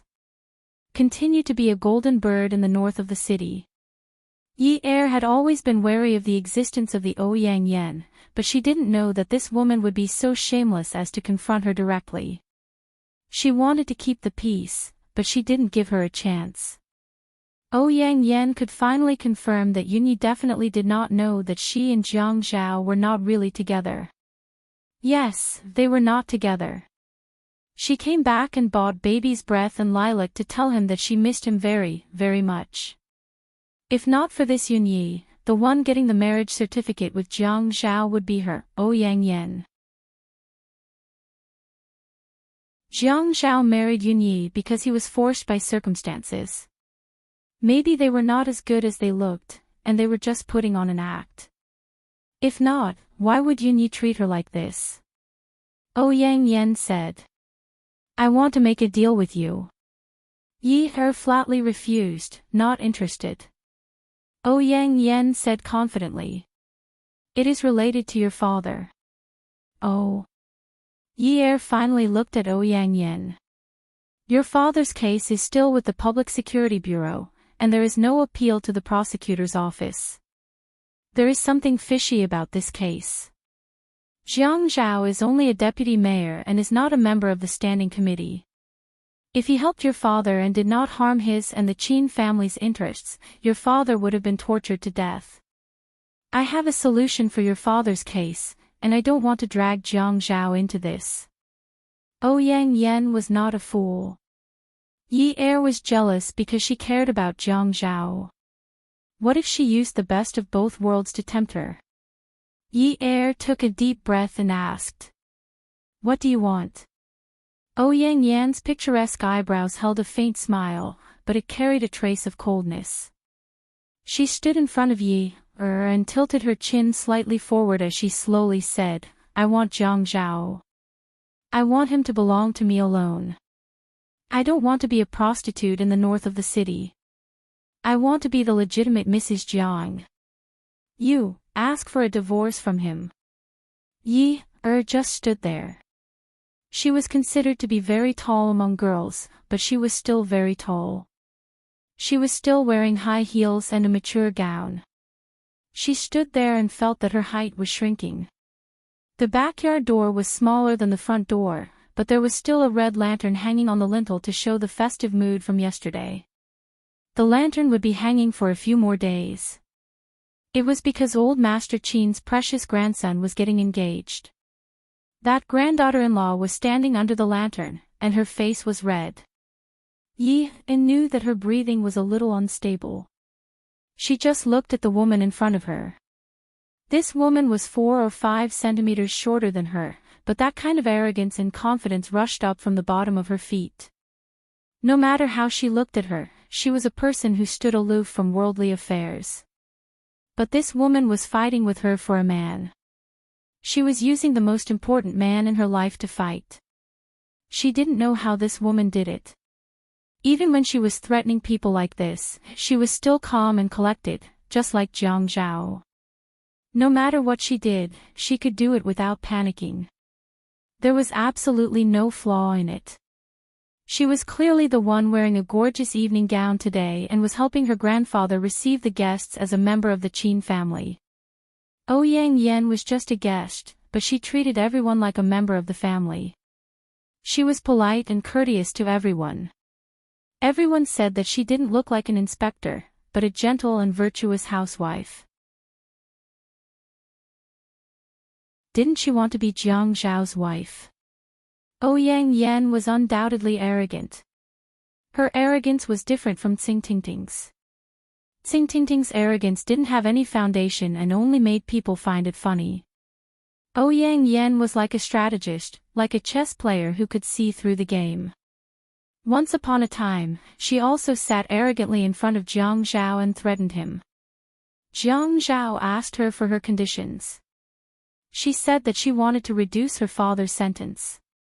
Otherwise, she would spread all those photos. But what she got was ruthless revenge. Ouyang Yan. This eyesore, how could she take revenge on her? What a joke. Why should I not trust my husband and trust you? Why do you think you can threaten me? Because you are a mistress. Because I am now firmly in the position of Mrs. Jiang. Because you only dare to threaten me and ask me to divorce my husband in such a place. Are you threatening me? Who do you think you are? Yi Er was almost imitating Jiang Zhao's tone to fight back against Ouyang Yan. She could only use the word husband to replace Jiang Zhao with the word husband to declare her status and to increase her confidence. She had to learn to use the imposing manner of a fox borrowing the tiger's might to resist the other party with an aggressive aura. She had no choice. She was forced to this point and was so blatantly forced by a mistress. She had to defend what she wanted to defend. Even if this marriage was obtained through improper means, she still had to defend it. Miss from a prestigious family like Ouyang Yan could also swallow her anger and be a mistress. Even if she wanted to be promoted to the main wife, she did not dare to make trouble with Jiang Zhao. Why? Was it because she was afraid that Jiang Zhao would hate her? She knew that Jiang Zhao would not like a woman like Xingtingting who did not know how to endure. A man like him who had lived a good life since he was young and had an excellent career development was arrogant and looked down on everything. How could he allow a woman to climb over his head? Ouyang Yan knew the logic behind this. So she had been enduring and being an obedient person until she avoided everyone's eyes before coming to find her. She did not directly find Jiang Zhao to make trouble, but instead came to find her. Wasn't it said that a smart mistress would persuade a man not to divorce because she was willing to suffer? On the surface, Ouyang Yan was willing to suffer in front of Jiang Zhao, but behind her back, she came to provoke and coerce. What did Ouyang Yan say? The person the man loved was a mistress. She did not care if there was any love between them. Even if she could not get his love, she would get his person. She had always felt that Jiang Zhao was not a good person from the beginning, but now she liked this bad person. She knew that he was a pervert, he was a hypocrite, he was an out-and-out cunning man. He would not make a losing deal, he would only do things for his own benefit. She was also not a good woman from the beginning. She threatened, he took revenge, she resisted, and he attacked. She had an impure motive to interact with him step by step and make a deal with him. They each took what they needed. She relied on his power and he enjoyed her body. They both felt that it was natural and no one owed the other. But he was much better than those sanctimonious men. Even if he did not promise, he would do what he had to do. He would not brush her off. Min Zikai was her ex-fiancé. When she needed help the most, the family Min broke off the engagement. That man left just like that without even a word of comfort. His mother abandoned everyone and fled far away. When the company closed down, she was not even 18 years old and had to run to various judicial departments. She did not know anything. To repay the debts, she could only rely on the family's real estate. She sold the houses one by one and dealt with the factory and company. She wanted to be like those girls on TV who suddenly stood up when her father's company was about to close down and turned the tide. But she felt that it was very difficult. She could not. She did not understand financial statements, did not know management, and did not know how to communicate with the shareholders. When the workers went on strike, she could not do anything. She could only find a lawyer to auction and transfer. She lost everything that her father had worked hard for. She took the only property that her father could not sell, the old house that her brother lived in 80 years ago. She struggled for so long. Even if Jiang Zhao suppressed her in all aspects and attacked her in all aspects, he was the only man who had given her the most substantial and direct help. Now, this man was her husband. Suddenly, a woman appeared and wanted to snatch it from her like this. She wanted her to pack up and leave. No way. Ouyang Yan was a woman who had a deep understanding of people's hearts. She had faced many people. Communicating, digging, and finding clues were her strengths. Every look in Yier's eyes, whether the soles of her feet were on the ground, whether her breath was trembling when she spoke, whether her fists were clenched unnaturally, or whether her tone was weak and she was trying to hide her emotions. Nothing could escape her eyes. Why? Because I've been with him for more than 10 years. Because when I wasn't by his side, those things in the apartment in the north of the city were still things that I bought for him. The clock on the wall, the sofa at home, the tie in the wardrobe. Based on the fact that Enchanting learned how to please Jiang Zhao like me, based on the fact that Ouyang Yan's tone was unhurried, and the speed of her speech was getting slower and slower. She followed Yier's eyes and did not relax at all. Based on the fact that even if he married you, he would still be with me. It was one thing for Yi to know that Jiang Zhao had someone in his heart, but it was another thing for a mistress to openly provoke him like this. She was thinking, what would happen if Ouyang Yan went out to greet the guests with the fingerprints on her face? Would she cry and complain about how she was beaten up? Would she run to Jiang Zhao to take advantage of him? The key was Grandpa. It seemed like Grandpa was very satisfied with Ouyang Yan. There were many people who were against this marriage, especially the Qin family. If she slapped her, she would definitely hit the muzzle of a gun. She was afraid that she would not be able to bear the consequences. Attention, Songshu 566.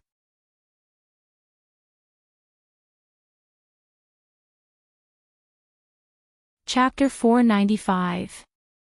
Yi'er felt that Ouyang Yan was a shrewd woman. She knew that Jiang Zhao didn't like troublesome women, so she asked her to propose a divorce. By then, not only would Jiang Zhao's reputation be affected, but he would also think that she was insensible and fall into Ouyang Yan's arms. She wouldn't be so stupid. Yi Er waved her hands in front of her, but she was a hooligan. Ha, Ouyang Yan, you can't provoke me. If you have the ability, go find Jiang Zhao and ask him to propose a divorce. But let me tell you, I won't agree. I like to make a big deal out of things. You wretched mistress, bring it on. Ouyang Yan didn't expect any progress in this matter, but she felt that tonight's conversation wasn't in vain. She couldn't find anything useful from Jiang Zhao. Jiang Zhao's thoughts were too deep, and his eyes were too sharp. She couldn't find any weakness in his speech and behavior, so she couldn't figure him out. But this Yunyi was only 19 years old.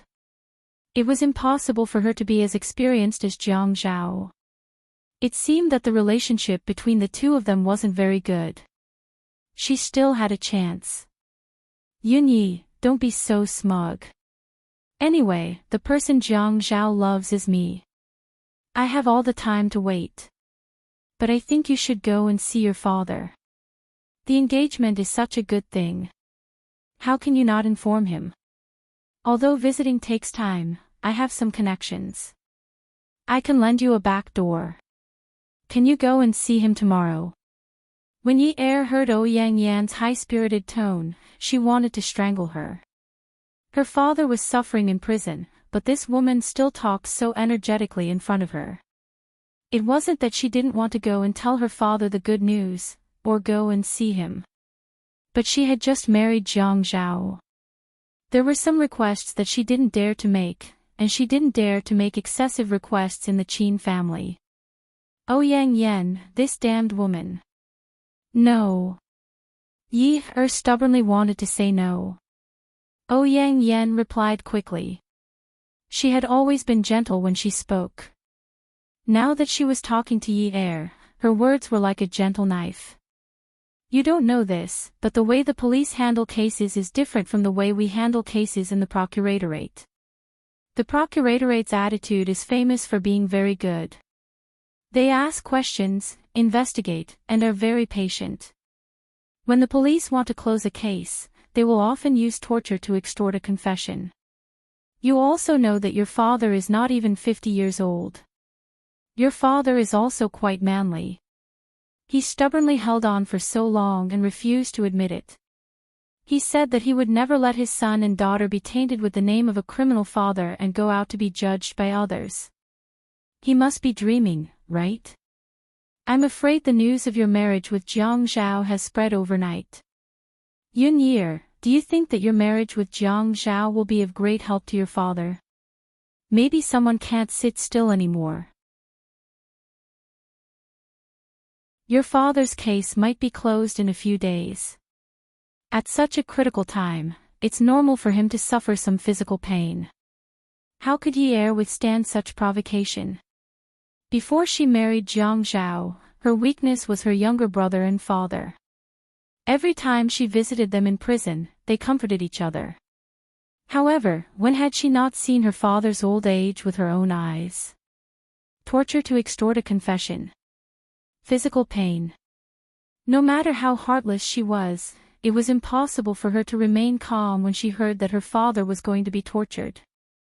Ouyang Yan, I will save my father. Yi Er took a deep breath and exhaled. Jiang Zhao. I want him too. You're dreaming. Ouyang Yan did not care that Yi Er's eyes were already filled with pain. She said disdainfully, you're really able to endure staying with a man who doesn't love you. Yi Er's lips twitched. Same here. When Ouyang Yan saw Yi Er's stiff body leave, a victorious smile appeared on her lips. After the crowd dispersed, Yi Er and Jiang Zhao returned to the old neighborhood. She knew that she had already lost her heart in this deal with Jiang Zhao, but she couldn't win his heart. It didn't matter. She wanted what he wanted. Today, her original intention was to ruthlessly squeeze him to prevent him from going out and having an affair. However, no matter how hard she tried, she couldn't rouse her interest. When Jiang Zhao kissed her, she was distracted. When he teased her, his entire body was stiff. Jiang Zhao had always been a proud person, including in bed. He just couldn't understand why this woman was like this today. He couldn't feel the slightest bit of passion or interest from her.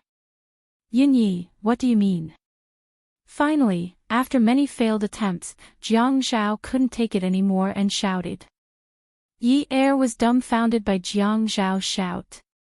Seeing that Jiang Zhao was angry, Yi Er ruffled her hair. Then she hugged him perfunctorily and kissed him. Her mind was still filled with Yang Yan's words. Your father is aging every time, being tortured to extort a confession, suffering physical pain. She had already experienced the extreme joy of having sex with a man and a woman. It was a way to completely let go of herself. However, at this moment, she couldn't immerse herself in it. She seemed to see her father in a bloody mess being tortured by the prison guards. She imagined that in the interrogation room, the interrogator would definitely be cold-faced and force the prisoner to confess to more crimes. Perhaps he would kick them, or they would punch and kick them, or they wouldn't give them food, and so on. When Yi Er hugged Jiang Zhao and kissed him, her entire body started to tremble. Jiang Zhao threw Yi Er away and quickly put on his clothes. He always knew that Yi Er was a woman who could act. She used her acting skills to suppress her dissatisfaction and anger towards him. Under the skin of a little white rabbit was the body of a real fox. He buttoned his shirt and said lightly, "If you don't want to do it, then don't make things difficult for yourself with that disgusting look." Yi Er couldn't focus. Even when Jiang Zhao threw her away, she didn't feel anything. Until she heard the metal door slam open. Her body bounced and she saw that the bed was empty. The man was gone. After being stunned for a while, she heard the sound of a car engine starting downstairs. She jumped off the bed barefooted and ran to the balcony. When she bent down, she saw the black A8's headlights shining brightly downstairs. When the car was reversing, the brake light at the back of the car turned red. After a while, it stopped. Jiang Zhao. Yi Er watched the car drive away. Her lips were trembling. When she called out the man's name, her entire body was trembling. Did he go to the north of the city? It was good for a man to be like him. He could sit and enjoy the happiness of having multiple wives. If she didn't find comfort here, she could go elsewhere. Yi Er turned around and sat on the ground.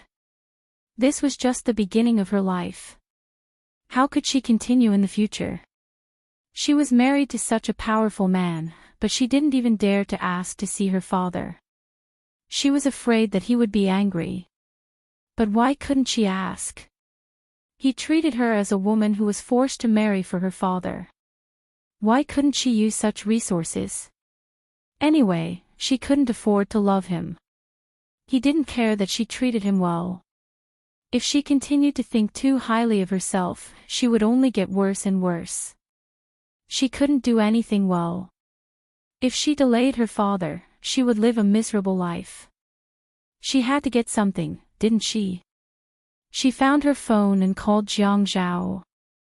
Jiang Zhao had just driven out of the neighborhood when he heard his phone ring. He held the phone in his hand and looked at the caller ID. He steadied his breath and finally let out a sigh of relief. He stopped the car by the side. A woman's calm voice came from the other end. "I don't care if you want to go to her place in the north of the city. But you promised to help my father. You can't forget. I want to visit him tomorrow. Is that okay?" Jiang Zhao's expression changed immediately. He shouted into the phone, "Get lost." He threw the phone fiercely. It hit the glass of the front right door and bounced onto the front passenger seat. Jiang Zhao rubbed his temples. His head was hurting. When he left, she didn't react at all. He even waited for a while, waiting for her to tell him. Who exactly did she see tonight that made her look like a ghost? Min Zikai. He asked her, but she didn't answer. She just mumbled, as if she was admitting it. Now, she didn't ask him what he was doing, where he was going, or whether he was going back. She asked him to go to the north of the city. She didn't care where he was going. Even if he changed women every day, she wouldn't have the slightest reaction as a wife, right? Jiang Zhao drank a few glasses of wine with Zhuang Yichen at the Zhaojun Club. In Jiang Zhao's words, Zhuang Yichen could only be a friend. If he was an enemy, he had to torture him to death. He couldn't stop until he was dead. Otherwise, if he retaliated, it would be a devastating event. Zhuang Yichen clinked his glass with Jiang Zhao's. He teased, "Congratulations, Mr. Jiang. Why aren't you accompanying Mrs. Jiang at this hour? How lonely must Mrs. Jiang be?" Jiang Zhao retorted, "Mrs. Jiang is helping Qiu Xiaoya find a man in a pile of photos. She said that she can't let her good sister be single. She must marry Qiu Xiaoya off as soon as possible. She's too busy." The corners of Zhuang Yichen's eyes twitched slightly. He smiled like a peach blossom. "If you ask me, Brother Zhao, you're a classic example of shooting yourself in the foot. You're a bad example. I can't help it. Xia Qian and Qiu Xiaoya are smart." Jiang Zhao smiled and put down the cup. He leaned back on the sofa and crossed his legs. His legs that were on the floor were tiptoeing, and his legs that were hanging on his knees were twirling like a big boss. "Qiu Xiaoya's brain is really good. How could Xia Qian and Yun Yi come up with such clever ideas? No wonder Kang Yiyun likes them. They're a good match. When I took Mrs. Jiang to choose a dress, I saw Kang Yiyun looking at Qiu Xiaoya with honey in her eyes." Ha! The peach blossom in Zhuang Yichen's eyes slowly disappeared. "Let's get down to business." Jiang Zhao said straightforwardly, "Get involved in Yun Hongwei's matter first and drag it out from the side. We can't mess with the Qin family's connections now. Otherwise, the impact will be too great. I think someone will make a move on him in the next 2 days." Jiang Zhao and Zhuang Yichen were like this. 1 second, they were talking and laughing, and the next second, the situation suddenly changed. They had long been used to such tacit changes. "Benefits?" Zhuang Yichen simply said 2 names. He raised his eyebrows at the end of his words. Jiang Zhao bent over and used his fingers to stroke the dice in front of him, as if he was seriously playing a game of Go that was densely packed with chess pieces. His handsome brows revealed an unhurried boldness of having no regrets. "Zhuang Yifeng's Shoreline Phase 3 plates are being sold at such a low price. What do you think?" Zhuang Yichen's eyes narrowed slightly. "I know there's something fishy going on, but I don't think Zhuang Yifeng would sell it at such a low price. His uncle, old Jiang, is the president of the bank. I also don't think he's in a hurry to sell it because of the tofu dregs project." Jiang Zhao was still playing with the dice. He said calmly, "I'll throw you a line that can beat Zhuang Yifeng to a pulp. You can be more ruthless and let him spend his next life in prison or give him the death penalty. You can also drag your father into it. I'll help you smooth it out from the side. How about it?" Zhuang Yichen's sitting posture was leaning forward with his elbows on his legs. He looked up at Jiang Zhao with a smile and said straightforwardly, "Deal." Jiang Zhao pushed Zhuang Yichen's shoulder and pushed him to the side. He laughed loudly. "Don't look at me like that. No matter how handsome you are, I won't fall in love with you." Beauty novel, Xinwu 799.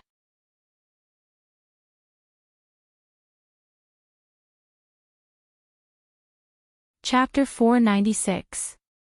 Zhuang Yichen sat up straight and laughed. He straightened his black shirt and did not look at Jiang Zhao.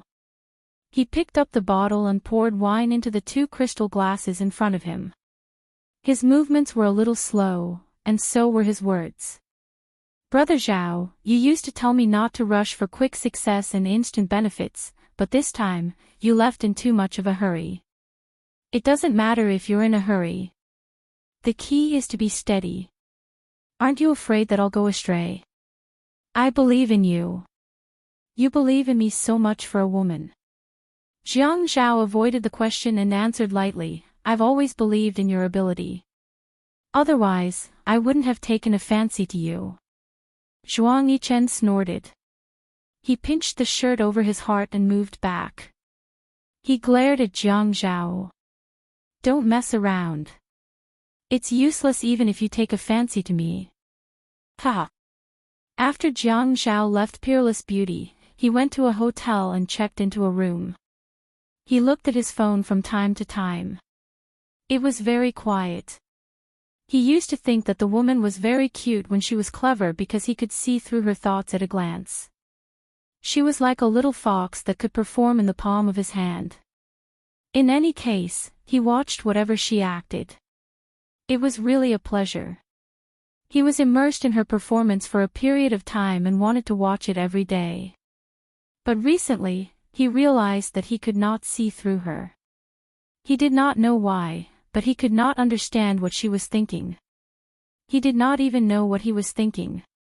A fox was a fox, not a rabbit. He had never heard of a fox having feelings. Foxes were carnivores and had sharp teeth. Forget it. He did not want to think about that. What else could he do? He would just continue like this. He really hoped that one day, he would not want to do anything for her anymore. That would be good.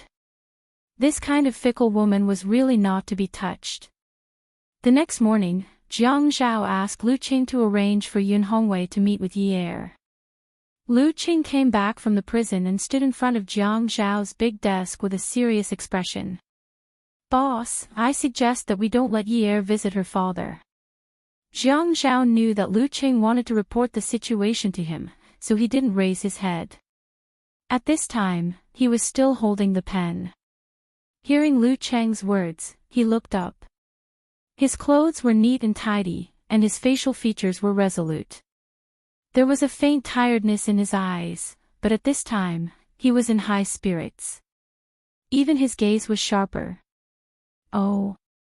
Last night, they interrogated Yun Hongwei. He was forced to confess, and there were many injuries on his body. Most importantly, his injuries were more serious, unlike the previous times when he only had minor injuries. His clothes could cover them, and Yun Hongwei also covered them up well. This time, he couldn't cover them up. I'm afraid that Yi Er won't be able to take it. I'm guessing that they can't wait any longer. Jiang Zhao frowned and his eyes darkened. He threw the pen in his hand onto the table and stood up from the chair with a whoosh. F***ck, he rubbed the area around his mouth and chin with one hand and supported his waist with the other. He walked out. He was very tall, and in a short while, he walked back and forth in the room. Jiang Zhao was like this, frowning deeply as he paced back and forth in the office. His pace was fast and slow, making Lu Qing dizzy. Lu Qing, let them know. They can interrogate him, but I don't think they want to make a big deal out of this. Take care of yourself. Also, think of a way to get him out on medical parole as soon as possible. Lu Qing nodded in agreement, then went out and closed the door. Jiang Zhao pondered over Lu Qing's words. If Yi Er saw this, would she be able to take it? He knew that she had always been strong, and forcing a smile was her specialty. But it was better not to put on such an act. His phone rang. It was Yi Er. He thought for a while and picked it up. Hello. Did you sleep well last night? Yi Er's voice was a little hoarse. Pretty good. How about you? Yi Er choked and said calmly, not bad, Both of them were silent for a while, then Yi Er said again, "I want to see my father." "Is that okay?" "Wait for my arrangements," Jiang Zhao said. Yi Er sat on the bed and reached out to touch the water stains on her face. "How long will it take?" "Very soon." After hanging up the phone, Yi Er was still sitting on the bed. She had been sitting on the bed like this the whole night, thinking about how they were together, who was on top, how he teased her, how he kissed her, and how he was together with Ouyang Yen. She felt like she was going crazy. She wanted to rush to the apartment in the north of the city and drag her man out, but when she thought about what he said in the car before they got married, she ran downstairs several times and then went upstairs. He slept well, but she didn't sleep the whole night. Her phone rang. It was an unknown number. She pressed it once, but it rang again and again. Yi Er was impressed by the other party's perseverance and picked it up. "Hello. Yun Yi, what do you think of the conditions I mentioned yesterday?" "Ouyang Yen, are you very proud? It's only been one night, and you're already so proud." "I won't give him to you. Dream on. You're destined to be a mistress for the rest of your life." Yi Er's voice was trembling fiercely. She wondered how her enemy could be so powerful. She wasn't even 20 years old, but they had arranged such a scheming female supporting character for her. She felt that she couldn't win against her and was about to be reduced to cannon fodder. Ouyang Yen was stunned for a while, then suddenly laughed and said very alertly, "There's no other way. Let's not talk about him. Let's talk about your father. Do you want me to help you?" "No." Ouyang Yan's voice was light. "Is that so?" Yun Hongwei was forced to confess last night. "Do you want to go and see him today? His whole body is injured and there's blood everywhere. The most serious injuries are on his back and abdomen, and there are large gashes. He's really a man. I don't know how many more days this man, who's almost 50 years old, can struggle." Just like that, Yi Er listened to a woman describe her father's sufferings in an extremely contemptuous manner. She felt like she was being split open, as if someone had used a rusty blunt sword to stab her from the forehead. Her entire body was being cut open slowly, like a seesaw. It was so painful that she wanted someone to give her a quick death. It would be better than struggling like this. She finally shouted at Ouyang Yen, "Ouyang Yen. You stinky woman who won't die a good death. The one who won't die a good death now isn't me. Yun Yi, you're just..." Yi Er hung up the phone and slammed onto the bed. Then, he weakly collapsed onto the bed. No wonder immortals couldn't fall in love.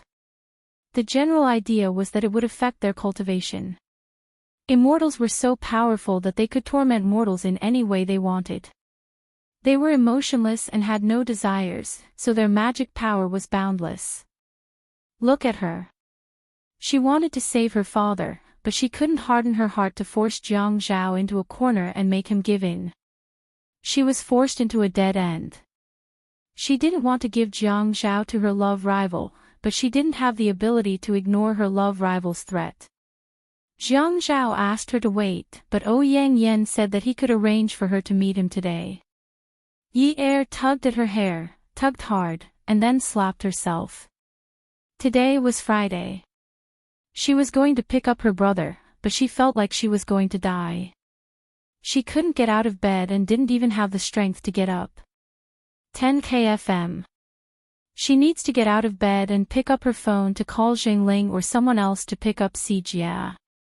She got out of bed and thought of something. If the mayor's secretary knew that the mayor's wife was not feeling well, would he tell the mayor about it? She called Lu Qing. "Lu Qing, can you help me pick up Xijia in the afternoon? Zhengling should be very busy at the studio. It should be easier for you to slip away." When Lu Qing picked up the phone, he was standing in front of Jiang Zhao and told Jiang Zhao that it was Yi Er. He looked at Jiang Zhao and laughed. Are you asking my boss to deduct my salary? I'm not feeling well.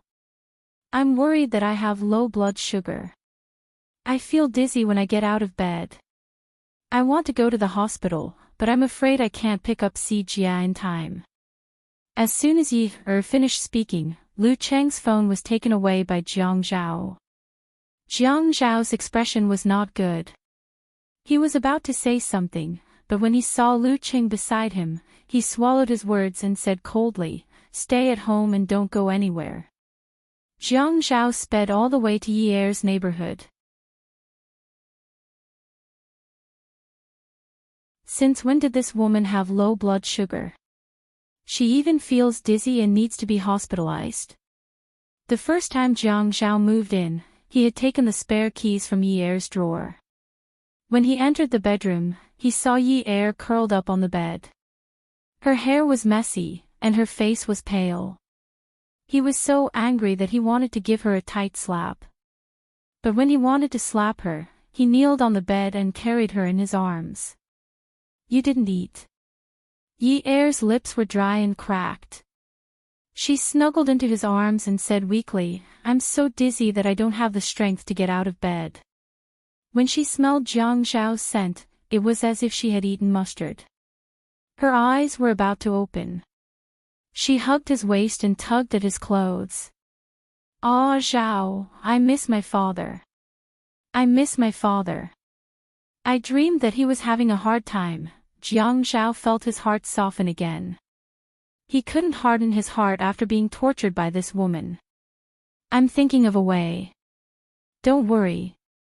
He knew that this was a bit far-fetched. He felt like a jerk to tell a woman who had been running around for her father for almost 2 years not to worry. But in her current state, if she saw her father being tortured, would she break down? "Ah, Zhao, let's have dinner with Jia tonight." Yi Er hugged Jiang Zhao tighter.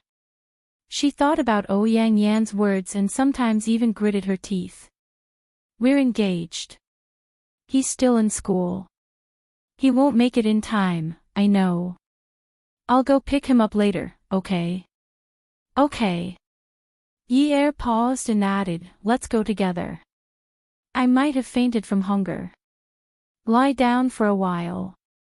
I'll go downstairs to pack a wonton for you. Eat something and I'll take you to the hospital. We can't drag it out if you're not feeling well." Yi Er hugged Jiang Zhao and refused to let go. She bit the man's shirt and sobbed, "Ah, Zhao, I'm sorry for last night. I missed my father. I didn't mean to provoke you. Don't be angry with me, okay?" Jiang Zhao took a deep breath. He hugged Yi Er's head and pressed it against his chest. Actually, it was good. They still had her father. They could be connected like this. At least she would continue acting with him for her father's sake. Last night, he had been thinking about why she didn't call to ask about it. Or why she didn't catch the traitor like other women and have a big fight like a shrew. That way, she could at least prove that she cared about him even a little bit. She didn't greet him even when the sun rose. Lu Qing said that Yun Hongwei was injured. He was afraid that she would be upset. Looking at her now, he was even more certain that he couldn't let her know. He would tell her after he was released for medical treatment and his injuries were better. She wasn't feeling well and had asked Lu Qing to pick her brother up. She didn't tell him that her role was to help her father.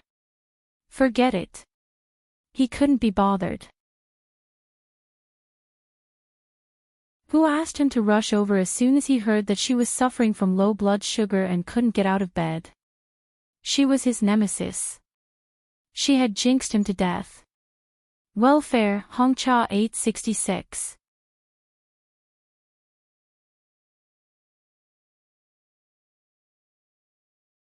Chapter 497. He decided to put Yi Er on his lap so that her head could rest on his shoulder. He took 2 pieces of tissue from the bedside table to wipe her tears and patted her back to comfort her. Okay, be good. Don't cry anymore. You're crying so hard. Do you have a faucet in your eyes? Let's take Si Jia out to buy some presents tonight. Our wedding is such a big event and we didn't get him anything. He should have gotten us something. Don't get it wrong. You're so naughty. You're so calculative with your own brother. Ah, Zhao, why don't you sleep here tonight? You're my husband now and my brother is home. You can sleep here too. Jiang Zhao kissed Yi Er on the cheek and said, of course. When they picked up Si Jia, Yi Er tried to drag him into the car, but Si Jia refused. He looked at Jiang Zhao with hostility in his eyes. Jiang Zhao was very patient, but just as he was about to introduce himself, Si Jia greeted him, hello, uncle. Jiang Zhao was stunned, but Yi Er burst out laughing. Ha! Si Jia rolled his eyes at Yi Er. What are you laughing at? Look at you. All you know how to do is laugh like a fool. Yi Er patted Si Jia's head. I'm laughing at how cute you are. Si Jia slapped Yi Er's hand away. How many times have I told you that you can't touch a man's head or a woman's waist? If you touch my head again, I won't let you off. Also, I'm a man. You're so shallow to use words like cute to describe a man. What? What? You're saying I'm shallow. Yi Er looked at Jiang Zhao and then at Si Jia. He was furious. Jiang Zhao had just called him shallow, and now Si Jia was calling him shallow. You don't understand. I'm saying you're shallow. It's scary how uncultured you are. Si Jia glanced at Yi Er, opened the car door, and got in. After they got into the car, Si Jia ignored Jiang Zhao and talked to Yi Er like an adult. Last time, when you told me about transferring schools, it had something to do with this uncle, right? Yun Yi, I don't agree with you hooking up with a rich man. Yun Si Jia, this is my husband. We've registered our marriage, so you have to call him brother-in-law in the future. Yi Er was a little angry, so she raised her voice a little. She usually didn't care about Si Jia's impudence. She only thought that this boy was a little black-bellied, but at this time, if he continued to speak like this, she felt that he would hurt Jiang Zhao. Stop! Si Jia slapped the back of Jiang Zhao's seat. Jiang Zhao slammed on the brakes, followed by a series of honks from behind the car. Si Jia opened the car door and got out. Yi Er quickly chased after him. Jiang Zhao stopped the car by the side and also chased after him. Yi Er caught up with Si Jia and hugged him tightly. Si Jia struggled to hit Yi Er, but he only hit his shoulder and not his face. He cried loudly, how can you be like this? Yun Yi, you don't treat me as your brother at all. Marriage is such a big thing, and you're only telling me now. Haven't you heard of the parents' orders and the matchmaker's words? I'm a man of the Yun family, but you're already married. You're only telling me now that you want to run away with another man. You want to abandon your brother, Yun Yi. You're not a thing. Si Jia, I'm not abandoning you.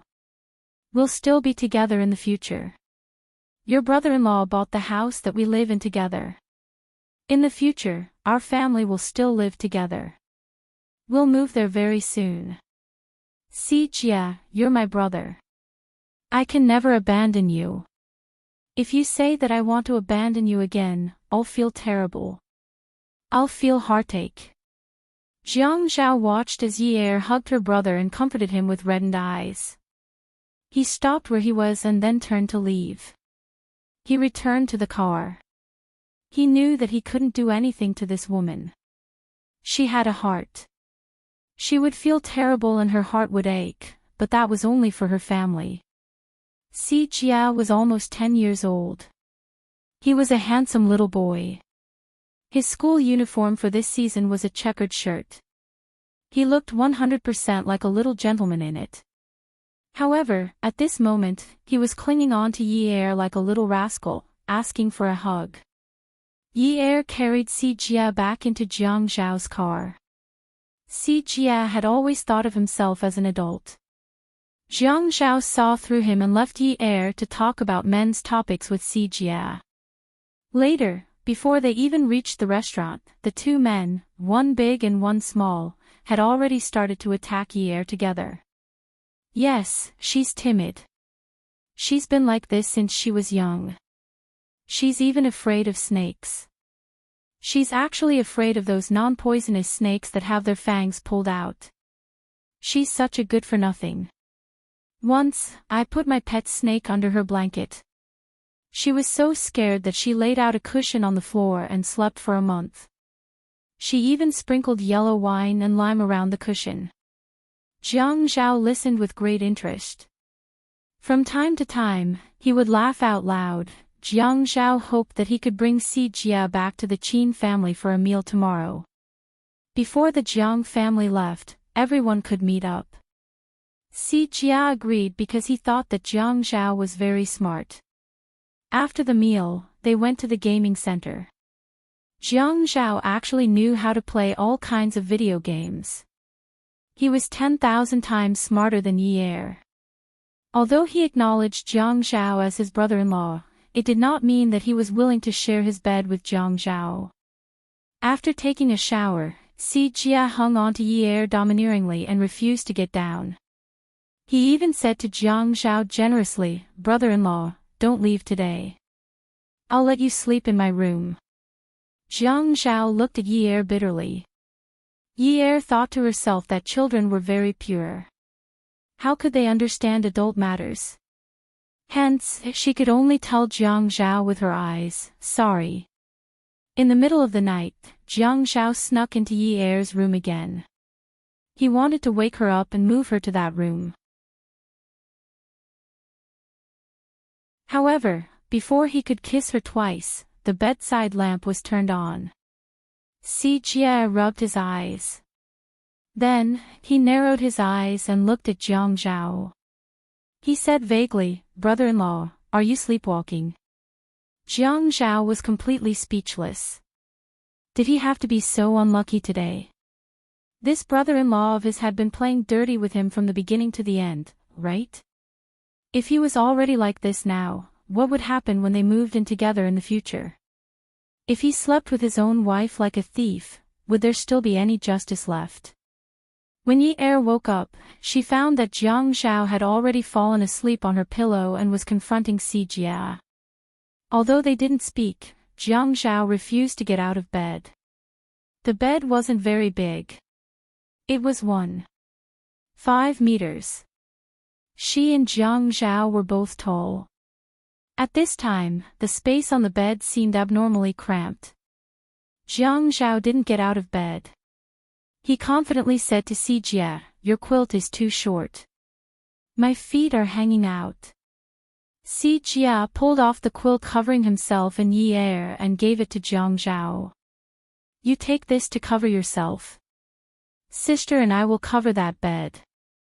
Yi Er looked at Jiang Zhao's dissatisfied expression. She sat up, wrapped the quilt in her arms, and got out of bed.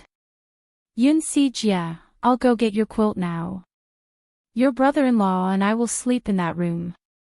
Jiang Zhao hurriedly got out of bed and smiled at Si Jia. "Si Jia, good night." Si Jia punched the bed. "You're not allowed." Yi Er also said domineeringly, "Yun Si Jia, did Dad and Mom sleep in the same room in the past?" Si Jia didn't say a word. "Because they are husband and wife. They are married, so they have to sleep in the same room. Now that your brother-in-law and I are husband and wife, we have to sleep in the same room. But I'm your younger brother. You used to sleep with me." After Si Jia finished speaking, he glared fiercely at Jiang Zhao. Jiang Zhao was wronged. Your sister was giving you a political lesson. It had nothing to do with your brother-in-law. But he didn't say anything. In any case, he wouldn't be the bad guy. He didn't want his brother-in-law to call him uncle in front of outsiders. "Last time, before I got married, I already told you that you have to be independent when you grow up. You can't always be so wishy-washy. Who's being wishy-washy? You. I've asked. Other boys sleep in separate rooms and beds from adults at the age of 6. Only you can't stop drinking milk. You're like a child, and you always talk like an adult. You're just a child. You don't even dare to sleep alone. Yunyi. In the future, even if you want to sleep with me, I won't sleep with you. Si Jia jumped off the bed and ran to his room with a bang. Seeing that Si Jia had left, Jiang Zhao immediately pressed Yi Er onto the bed. However, Yi Er pushed Jiang Zhao away and went to Si Jia's room. She was still a little worried, so she opened Si Jia's door and deliberately softened her heart. Si Jia, I'm sorry. Sister spoke too harshly just now. You should sleep with me. When I was young, I was also afraid of toothless snakes. Although I'm not afraid now that I've grown up, you're still a child after all. Who's afraid? Who's afraid? You're spouting nonsense. Yunyi, if you don't go back to your room, I'm going to chase you away with a stick. Don't be so fierce. You make it sound like you're more powerful than Iron Man. Don't you know how to be gentler to women? Although Si Jia was also scheming, he couldn't bring himself to let his sister think that he was a wishy-washy, timid, and scared. These words had nothing to do with him. He was an indomitable man. Hence, he rolled his eyes at Yi Er. Humph. He covered his head and went to sleep. Yi Er was finally relieved. When she returned to her room, Jiang Zhao hugged her and kissed her fiercely. Honey. He bit the woman's neck and pulled off her pajamas. Be gentler. Yi Er slapped the man's chest. This man's bite hurt her neck. Jiang Zhao was finally going to have sex. He was feeling proud and didn't know the severity of the situation. He couldn't wait to put himself in her. You should be the one who should be gentler. It wasn't until Jiang Zhao squeezed in that Yi Er understood what he meant. In the end, she could only kiss him to muffle her voice. The blanket covered their bodies. The two of them were sweaty from all the tossing. When they woke up the next morning, Jiang Zhao was still hugging Yi Er in his arms. It was Sunday and he wanted to hug his wife to sleep in. It wasn't a bad idea. He didn't mind whether this house was old or not. He had a bed, a wife, and he could sleep and make love. It was quite good. Because Si Jia was chased to another room to sleep, he naturally thought that Jiang Zhao was the culprit. Hence, he didn't give him a good look. Jiang Zhao thought to himself, brother-in-law, why do you hate me? It's your sister who likes her husband too much and wants to sleep with him. I didn't chase you away. I didn't even say a word. Who asked your sister's husband to be tall, handsome, and comfortable? Yi Er took Si Jia to the amusement park.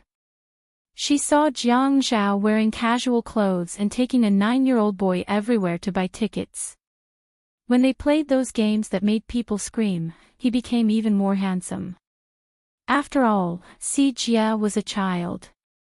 Once he played, he was full of energy and wouldn't stop playing. After playing for a whole day, he returned home, took a shower, and fell asleep in a short while. Yi Er covered Si Jia with the blanket and returned to her room. Jiang Zhao was reading the news on his phone. Yi Er sat beside him and waited for him to finish reading. Jiang Zhao knew that Yi Er was here, so he closed the web page and threw his phone aside. Yi Er took the opportunity to hug Jiang Zhao's neck. Hubby, what do you think of me? Yes. What's good about you? Attention, Songshu 566.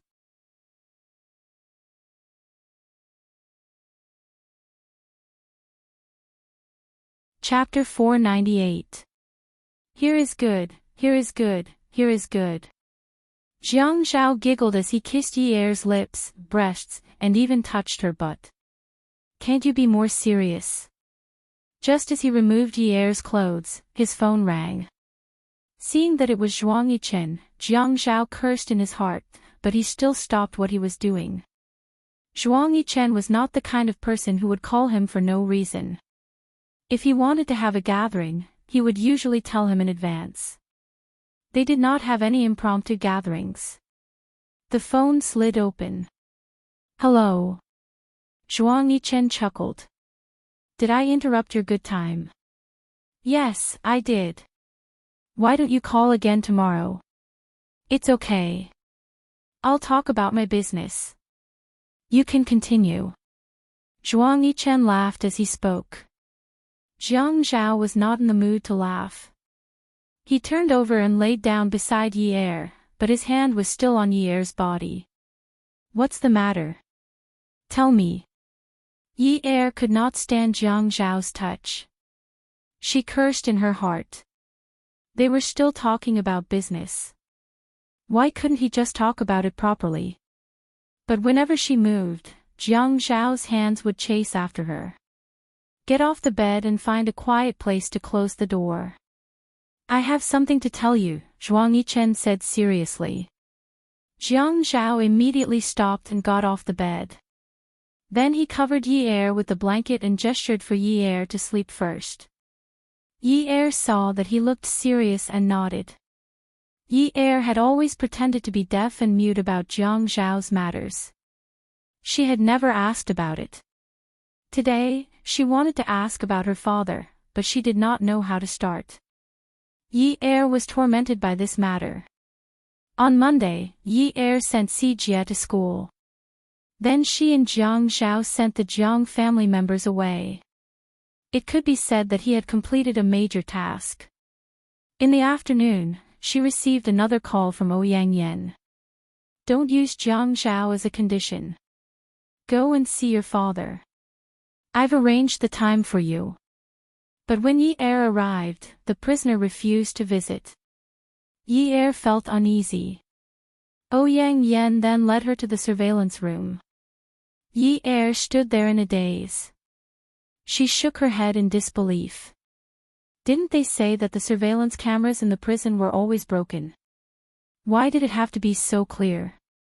Yi's body trembled as if she was sifting chaff, while Ouyang Yan, who was by her side, would occasionally add in some emotional commentary. "Sigh, it's really tough. I wonder what will happen next." Less than a minute after entering the monitoring room, Yi ran out. She wanted to leave this place, leave this damned place. The person lying on the monitoring bed was not her father. Although her father was a little old, he would not lie there so weakly. He was still curled up and looked like it was difficult for him to even turn over. She could almost hear that person groaning because of the pain. That person was not her father. Her father's face was not that big. Her father was very handsome. Even if he was old, he was still very handsome. He would not be like that, with his facial features messed up. He would not look like a mess with bruises. She could not see clearly. That was not her father. Ouyang Yan caught up with Yi. He grabbed her wrist and pushed her against the rough cement wall outside. His voice was still soft. "Miss Yunda, what are you holding on for? I said that I would help you, but you refused. You are really unfilial. Jiang Zhao does not love you at all. Otherwise, with his ability, it would not be a problem to let your father live a peaceful life. What's the meaning of this?" Yi knew that her eyes were wet. It was raining heavily. "Ouyang Yan, you are so scheming to get Jiang Zhao, but you want to start with me. Don't you think it's funny?" Ouyang Yan smiled indifferently. "What's so funny? Jiang Zhao has never liked women who are not sensible. He hates women who cause trouble. I will never say anything bad about you in front of him, and I will also not say that you have scolded me. I will often tell him that you are still young and it's okay to be immature occasionally. You will be fine after a few years. Yi Er did not know how the ancient people got along with 3 wives and 4 concubines under the same roof. In any case, she could not take it anymore. She thought that there was no problem at all. She was very strong, but she could not take it anymore. You are really shameless. Ouyang Yen smiled faintly. Compared to you, I am still considered shameless. In front of Jiang Zhao, the more I say good things about you, the more he thinks that I am sensible and magnanimous, and the more he thinks that I am wronged. But you are young and fresh to him. If he wants to play, I will let him play until he is satisfied. When he is tired of playing, he will naturally come back to me. These successful men nowadays, which one of them will be faithful to one woman until the end? In any case, his heart is with me. Yi Er pushed away this woman who she hated so much. Then she took out a tissue from her bag and slowly wiped the tears off her face. As she wiped, she looked at Ouyang Yen provocatively and slowly revealed a smile on her face. She crumpled the tissue in her hand into a ball and threw it at Ouyang Yan's feet. It was 3:00 in the afternoon, and the sun was orange. After crying, Yi Er's eyes were shining with rainbows. I will talk to my husband tonight and ask him to think of a solution. Ouyang Yen decided to take a gamble and said calmly, Sure, you can ask him and see what he'll say. He'll definitely tell you to wait and tell you that he'll be quick. You don't know, right? He has always been using you. He can use your father to defeat his opponent. When the time comes, he won't care what your father will become or whether he will become a sacrifice. Yi Er knew. She had always known that they were using each other. It was just that she was unlucky to have fallen for him first. She straightened her back and smiled brightly at Ouyang Yen. Thank you for your reminder. In that case, I still have some value to him. Ouyang Yen did not know that Yi Er was so stubborn. She was so angry that she wanted to stomp a hole through the ground. After leaving the prison, Yi Er went directly to Jiang Zhao's office. It was her first time here, so Yi Er was looking forward to it. For the purpose of this trip, she was also very hesitant. The moment Jiang Zhao saw her, he locked the door and asked, Why are you here? Yi Er felt that she could not fall in love with him anymore. She needed to calm down. She needed to calm down 1,000 times. She needed to get rid of the feeling she had when she was with him in the past. She needed to tell herself what she wanted. She threw her bag on the sofa and lifted the hem of her dress. She put one hand around the man's neck and used the momentum to jump. The man took the opportunity to hug her and she wrapped her arms around the man's waist in the most erotic way. Ah Zhao. Yi Er called out softly. Jiang Zhao was fascinated by her story, so he lowered his head and kissed her collarbone. I just came over from the prison. Yi Er said this with a smile. Although her eyes were a little moist, they were still curved, as if she was seducing the man. This kind of soft and delicate tone did not seem to be suitable to talk about this matter. Jiang Zhao's body stiffened. Yi Er let the man hug her butt and pulled his tie. She said softly, Look at you. You like to sleep with me so much. You have to do something for me. My father was beaten so badly. It's so boring for you to brush me off like this. That day, you told me that if you want to get something, you have to give something. Look at me, I also let you do whatever you want. I'm constantly trying to please you. Even if I don't do anything, I've worked hard. I'm not asking to get my father out. Even if I can't reduce his sentence, I'm fine with less torture. Isn't that right? Jiang Zhao could not stand Yi Er's tone. Yunyi, I'm wrong about this matter. I didn't tell you because I was afraid you'd feel uncomfortable. Originally, I asked someone to do it. Yi Er reached out to cover Jiang Zhao's mouth. She jumped down from his body and calmly adjusted the hem of her dress. He had bought this dress for her. He had wanted to wear it for his father to see that his daughter had become a little fairy again. She had married a powerful man and there was hope for his matter. Moreover, his daughter liked it. Just like that, wasn't it something worth congratulating? However, a person could not have everything. If she could only choose one, Jiang Zhao, she really could not afford to have him. Initially, I wanted to wait for you to help me. But Ouyang Yan said she was willing to get involved in this case and not implicate you. I think she was afraid that I would harm you. I went to visit her in prison, but her father did not want to see me. Jiang Zhao, I am here to tell you that I can't stand this kind of torture. If you can help me, you should give me a clear explanation. If you can't help me, you don't have to patronize me. I will not make things difficult for you. Let's get a divorce and go our separate ways. I will also not stop you from going out with your mistress. The air in Jiang Zhao's chest felt like it was boiling. Large bubbles were tumbling. The air pressure was so great that it almost flipped the lid of his chest open. Divorce?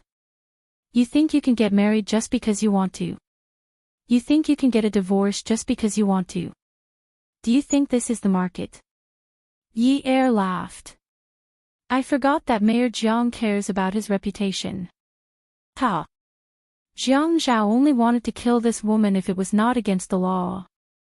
Okay. Good that you know. Then tell me. How do you want to settle my father's case? I will get someone to apply for medical parole. What do you think?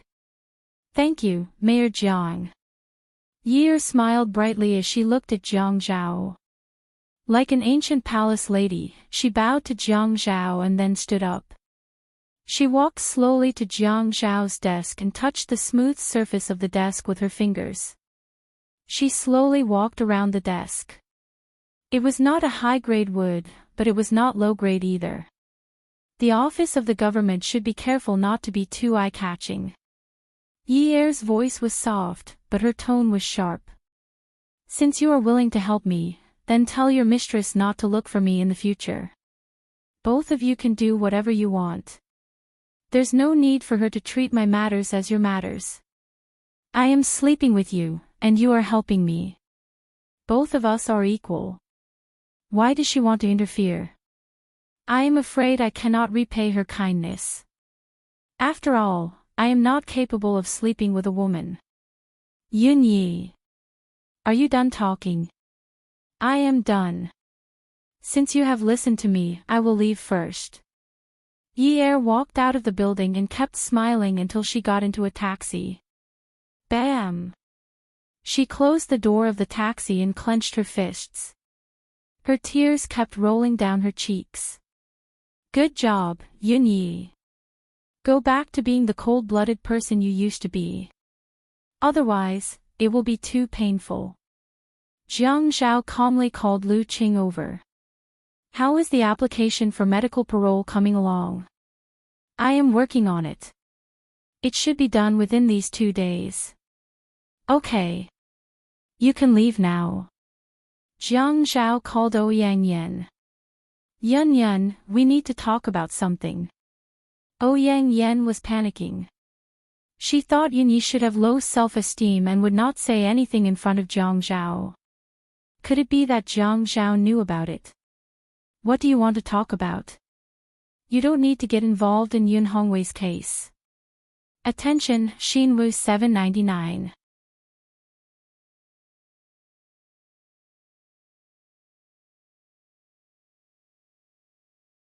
Chapter 499. Second brother, I just want to help you. You can't let anything happen to you in your current position. I know. I'll be careful. Also, Yun Yun, I hope you won't look for your sister-in-law again.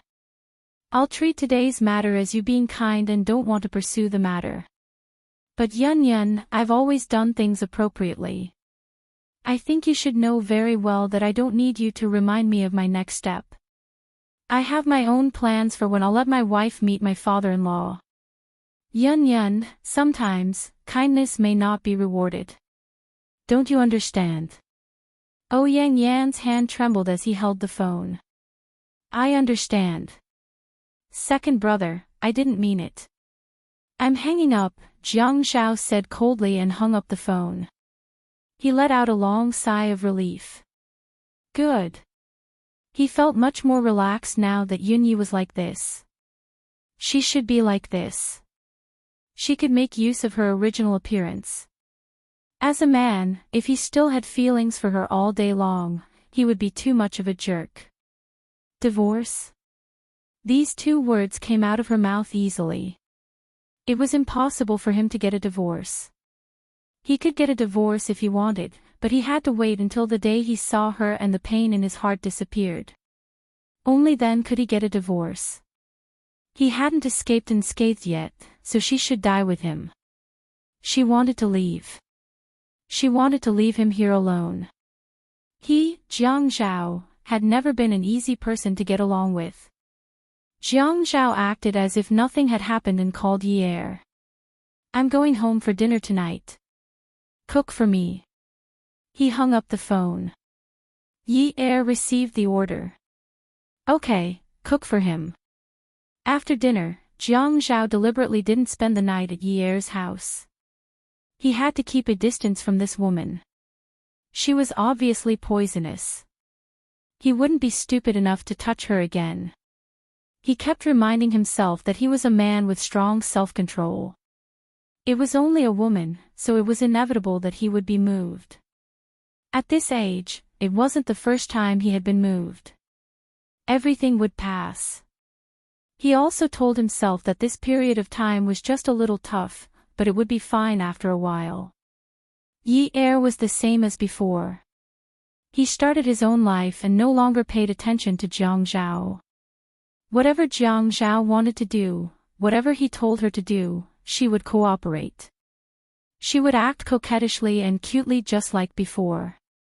He tried his best not to change their lives during the process.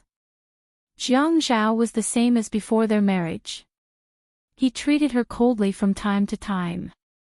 If he could hurt her, he would never comfort her. If he could take revenge, he would never coax her. Yi Er wanted to empty herself out, so she arranged a lot of activities for herself and looked for friends. Because she was a little afraid of Jingling's mother, she didn't go to Jingling's place. In the large workshop on the second floor, Qiu Xiaoye stood in front of the workbench. She fixed the three-dimensional cut with a pearl needle and used a pen to draw a line on the fabric. When Xiaoye was working, she was very serious and focused. It was impossible to associate her with the woman who usually spoke without thinking. Yi Er slapped Xiaoye's shoulder hard. Xiaoye was still holding a colorful pearl needle. When she turned around, she almost stabbed Yi Er. Are you crazy? Are you a ghost? Or did you die last night and crawl out of the grave to scare me? Hey, is there anyone who curses like you? Look at your pale face. Did you take too many birth control pills? Yi Er made a pft sound. Qiu Xiaoye, can you not be like this? Can't your words match your appearance?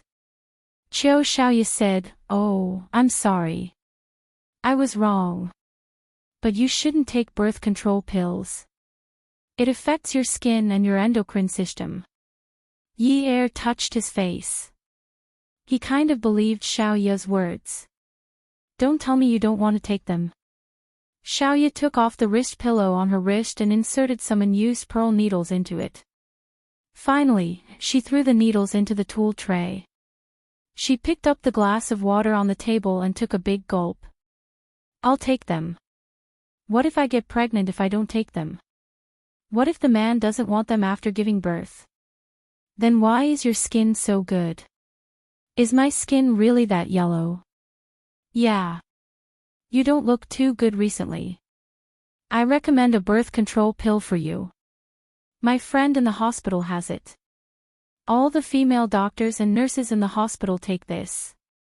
Wait a minute, I'll get it for you. Yi Er was speechless. Qiu Xiaoya, can you not be so bold? You actually brought birth control pills to the office. Are you ready to do bad things at any time? This is for after the event. Anyway, I have to come to work after the event. It's convenient to leave it in the office. I have a bottle at home too, in case I forget. As Xiaoya said this, she had already passed the bottle to Yi Er. Then she turned around to take a disposable cup and prepared to pour Yi Er some water.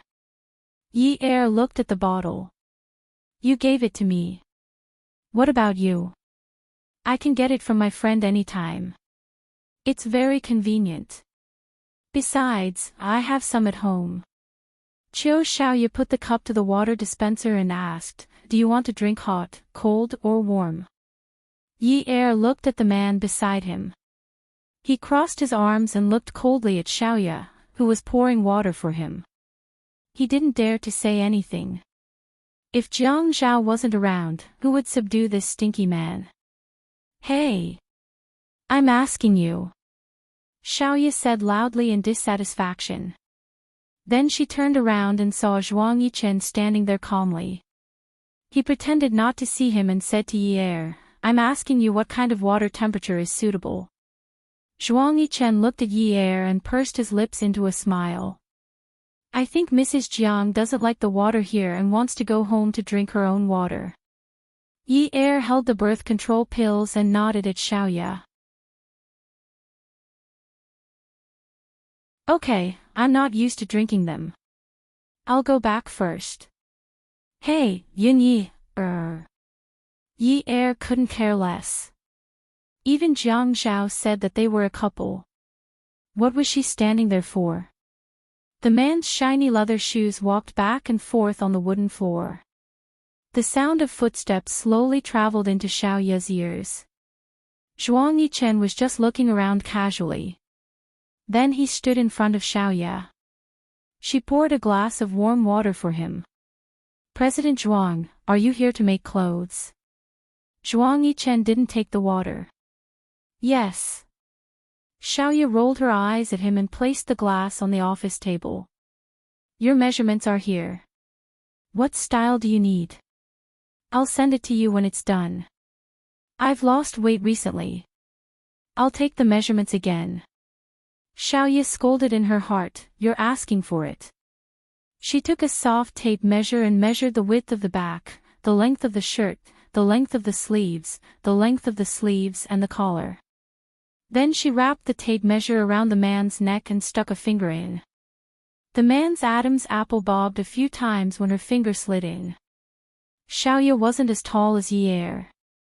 Standing on her tiptoes in front of Zhuang Yichen, she felt uncomfortable. She would change into flat shoes the moment she arrived at work. The difference in height was huge. President Zhuang, wait. I'll go put on my high heels. However, the man grabbed her waist and teased, why are you wearing high heels? To make it easier for you to kiss me. Xiaoya didn't resist. President Zhuang, you really know how to joke. How many men do I have to kiss in a day like this? Miss Qiu always keeps the morning after pill in her office. She's really meticulous. Zhuang Yichen pursed his lips. He pinched Xiaoya's waist and lifted her up, allowing her to lean against him. Of course. Women have to learn to protect themselves. Other than young Master Kong, who else does Miss Qiu prepare the morning after pill for? It's none of your business. It's none of your business. Zhuang Yichen took 2 steps forward and pressed Xiaoya against the workbench that was filled with fabrics. He grabbed her chin and said in a deep voice, don't think that I'll let you do whatever you want.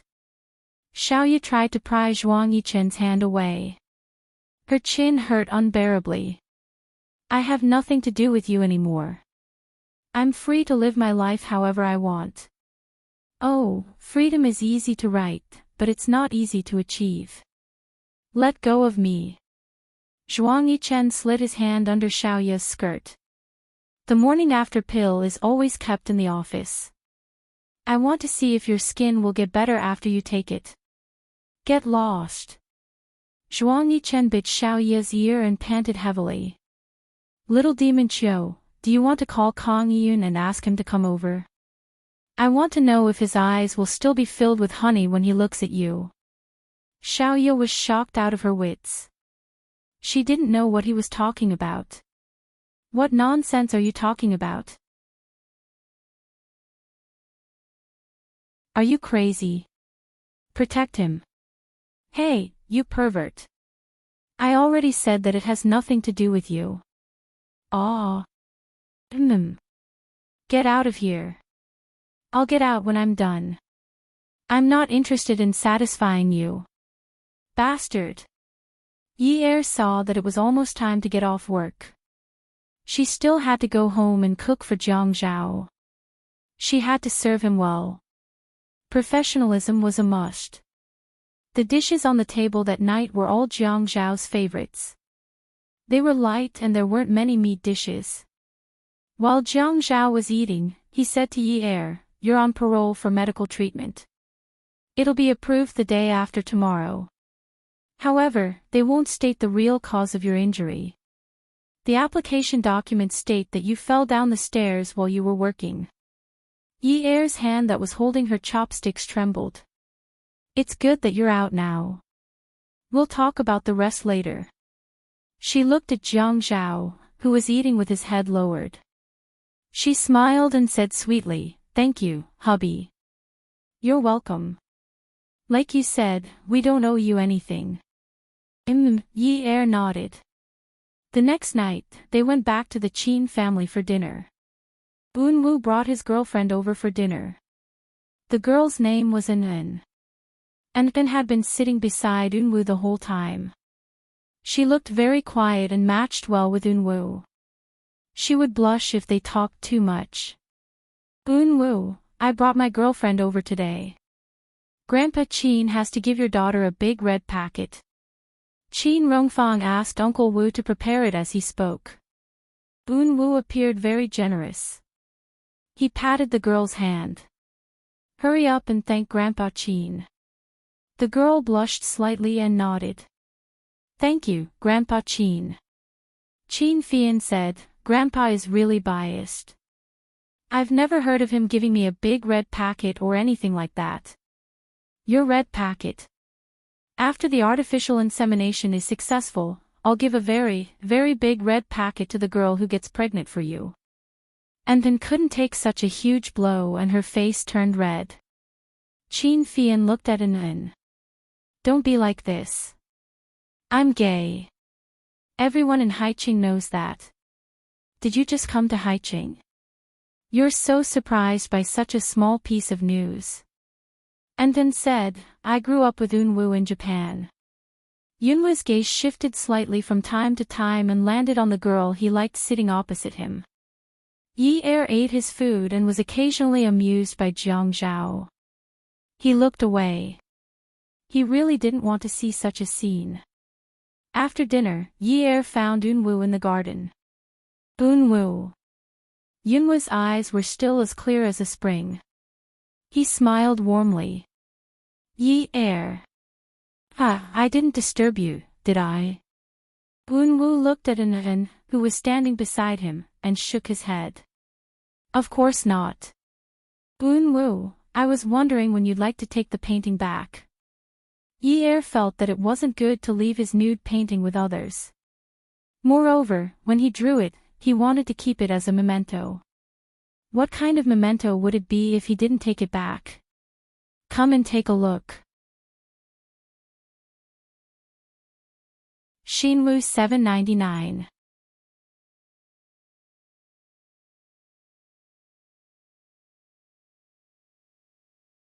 Chapter 500. Sure, give me your phone number. I'll send it to you another day. Unwu was about to take out his phone to write down the number when he saw Jiang Zhao walking over. He pulled An over and said to Yi Er, An isn't familiar with Haiqing. Why don't you go shopping together often? An can also buy some things she likes. I don't want to go shopping with a girl. An seemed very interested too. Sure. I was just about to go. Unwoo said that it's better to read than to go shopping. Who knows how fun shopping is? Isn't that right, sister-in-law? Jiang Zhao walked over to Yi Er and patted Yi Er's shoulder. You guys have company now. It's good to go out and have fun often. Unwoo looked at Jiang Zhao and said helplessly, girls like to do that kind of thing. When it comes to shopping, they're more excited than anything else. I feel like we're going to the execution ground. Jiang Zhao laughed and said, there's a difference between men and women. Jiang Zhao received a call from Zhuang Yichen. He said concisely, I'll wait for you at Zhaojun. I'll tell you in person. Yi Er asked, what's the matter? Jiang Zhao lifted his wrist and reached out to pull up his sleeves. He looked at the time and said, I'll get Uncle Wu to send you back later. I have something urgent to attend to, so I'll leave first. Unwoo stopped Jiang Zhao. There's no need to trouble Uncle Wu. I'll send sister-in-law off on my way back later. Thank you, Unwoo. You're too polite. After Jiang Zhao left, Unwoo suggested that he visit another day. Yi Er hitched a ride. She and Infan sat in the back while Unwoo sat in the front passenger seat. Yi Er felt that Infan was not very gentle. When she smiled, she could also be very happy. Unwoo looked at Yi Er from the rearview mirror and could not help but be moved. She turned around and said to Infan, Yi Er's nose is a little dirty. Help her wipe it. Infan glanced at Unwoo and took out a neatly folded handkerchief from her bag. Sister-in-law, come, I'll wipe the dirt off the tip of your nose for you. Yi Er reached out and touched it. Am I that careless? Do it yourself. It's fine, it's fine. Infan insisted on helping Yi Er. Yi Er wondered what was on the tip of his nose that Infan needed to wipe it for so long. The handkerchief smelled really good. He couldn't help but want to smell it a few more times. He shook his head and felt a little dizzy. She was getting dizzier and dizzier. She looked at Unwoo, who had turned around to look at her. Yunwoo's face was filled with circles. It was as if a stone had been thrown into a pond. The circles kept spreading outwards. Jiang Zhao rushed over to Peerless Beauty. He guessed that something important must have happened.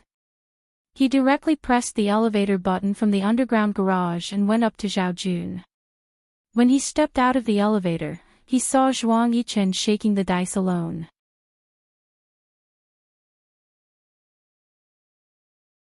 Zhaojun was different from other private rooms. There was no strange smell. There was no need to use air fresheners to cover up the smell of cigarettes, alcohol, or vomit. The lights were also brighter. Jiang Zhao sat down. Zhuang Yichen sat up straight. You asked me to investigate the Lei family that disappeared 12 years ago. Yes. Jiang Zhao listened carefully. At that time, only 2 people survived. One was Lei Zhentian, and the other was his 8-year-old grandson. Jiang Zhao glanced at Zhuang Yichen and motioned for him to continue. Zhuang Yichen continued, You don't know this, but his grandson killed 13 people when he was just 8 years old. What's even more unbelievable is that this 8-year-old boy's marksmanship was extremely accurate. Later on, the boy was shot and his heart was damaged. Lei Zhentian didn't hesitate to spend a large sum of money to replace his heart. Since then, there hasn't been any news about the Lei family. That's all I can find out. Jiang Zhao was shocked.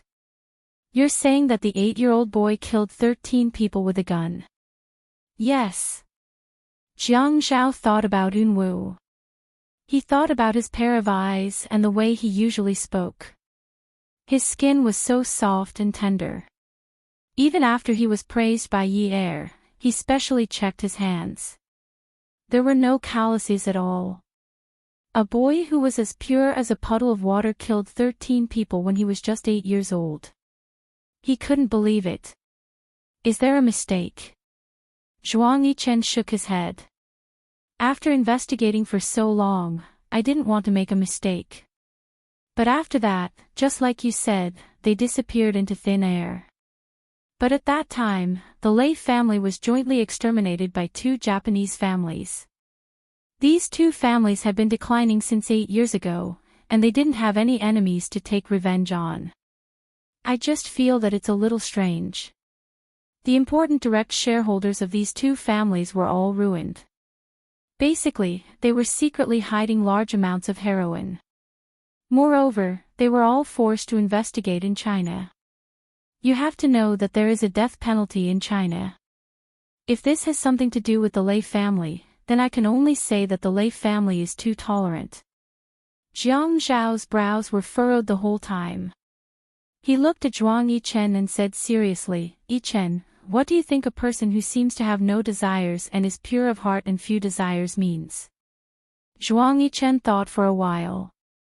First, he really is pure of heart and few desires. Nothing can arouse his interest. Second, he is too shrewd and knows how to hide too well. Moreover, he hides so well that no one can see that he has desires. Jiang Zhao only felt abnormally vexed. A flash of inspiration flashed through his mind as he recalled that day at the birthday banquet, when Grace had eagerly extended her hand to Yi. His right eye twitched violently. He stood up and took out his phone to call the Qin residence. "Uncle Wu, where's Yi?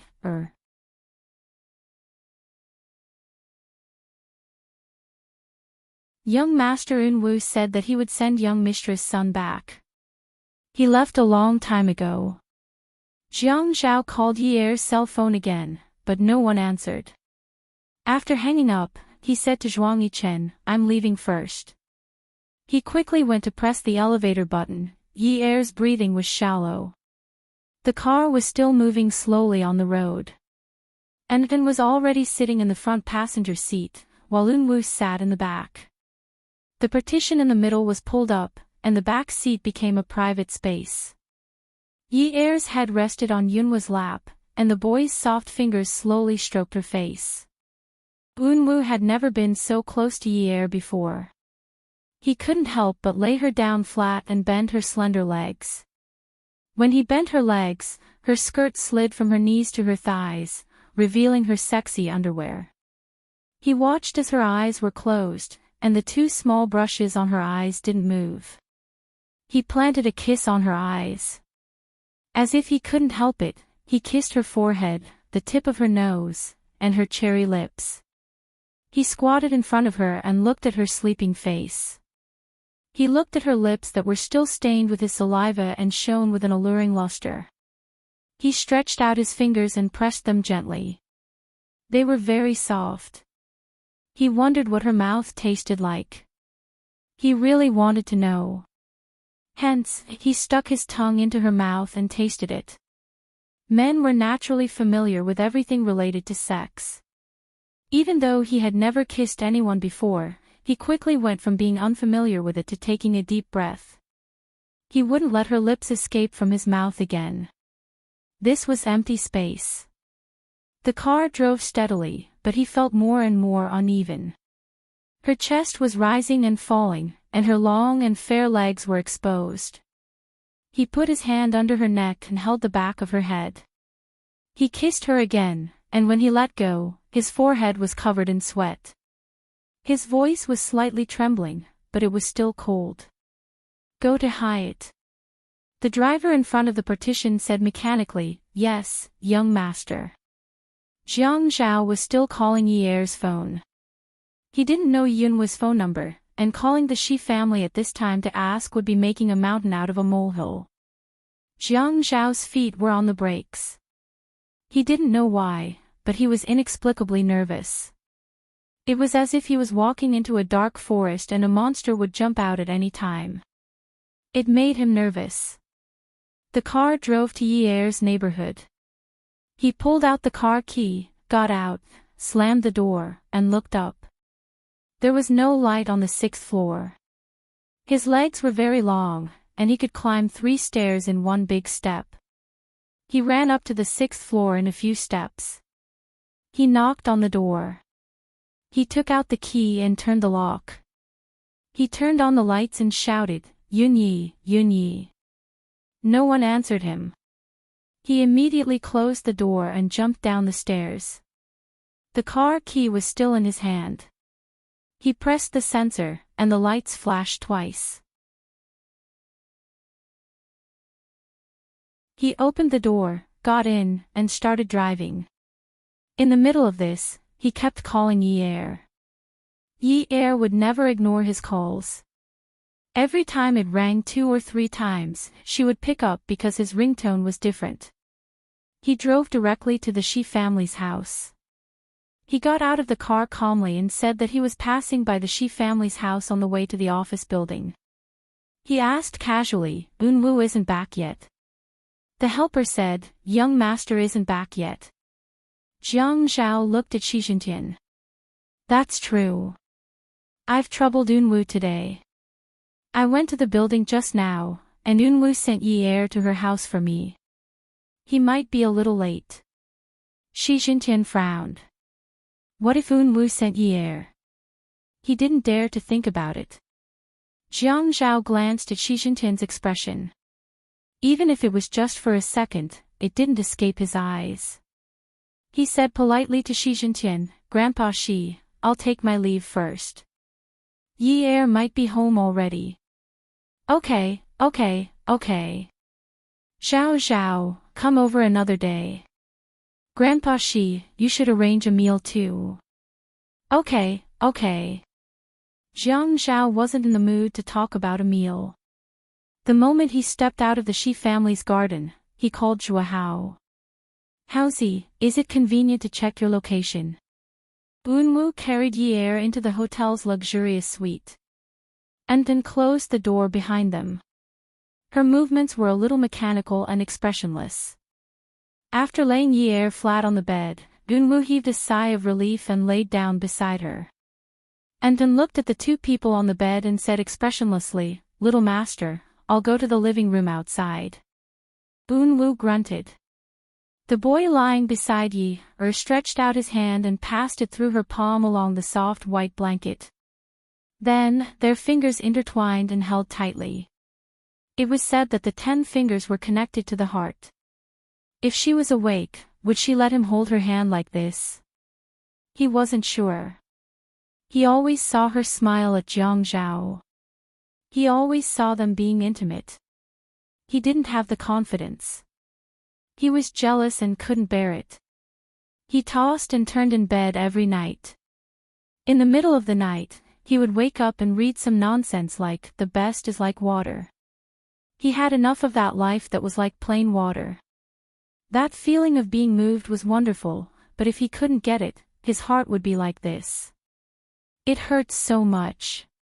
He wanted to hide her, but how? He told Grandpa that he wanted to go overseas, but Grandpa saw through his thoughts. He could leave, but he wasn't allowed to stay in High City. In his eyes, she and Jiang Zhao looked so incompatible. How old was Jiang Zhao? He was already 30, right? She was only 19.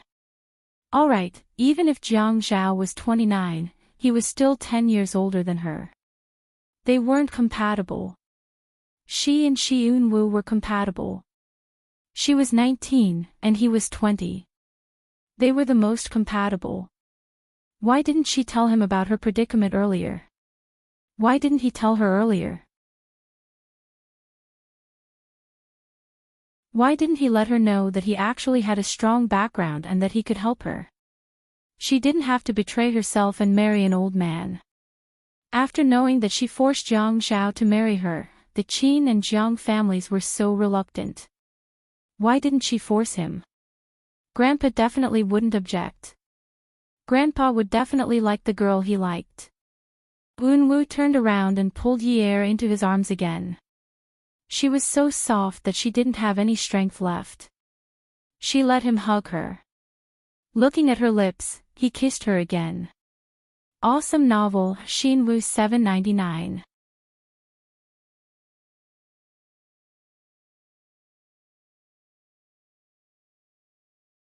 Chapter 501. As he kissed her, he wanted to bite her.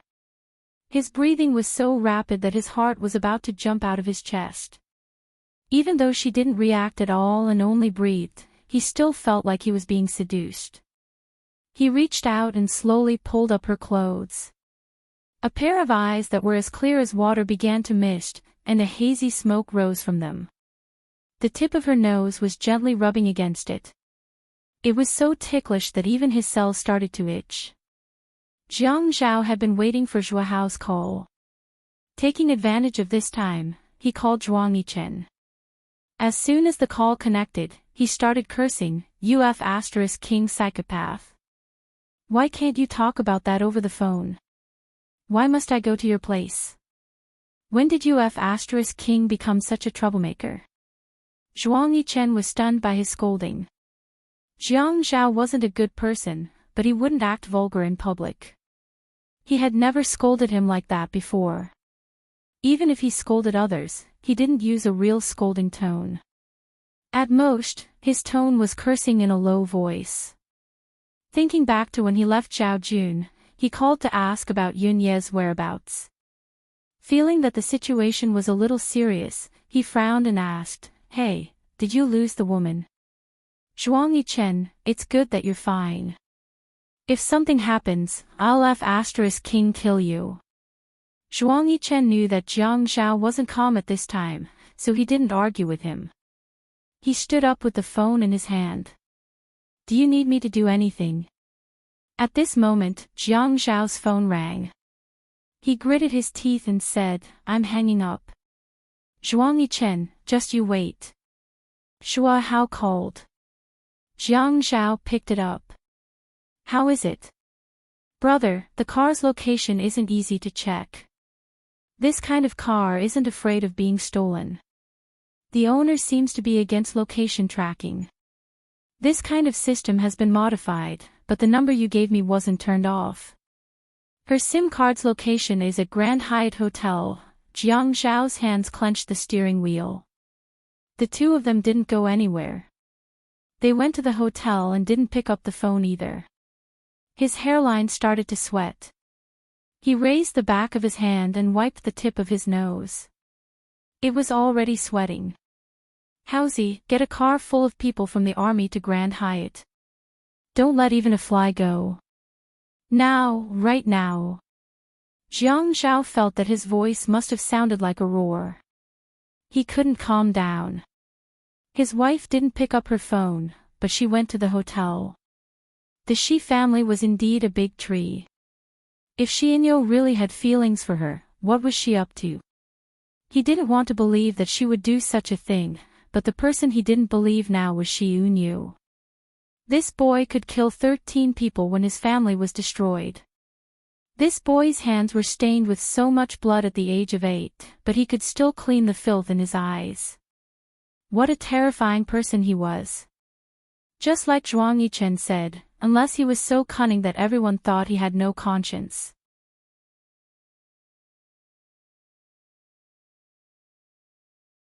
"Brother, what happened?"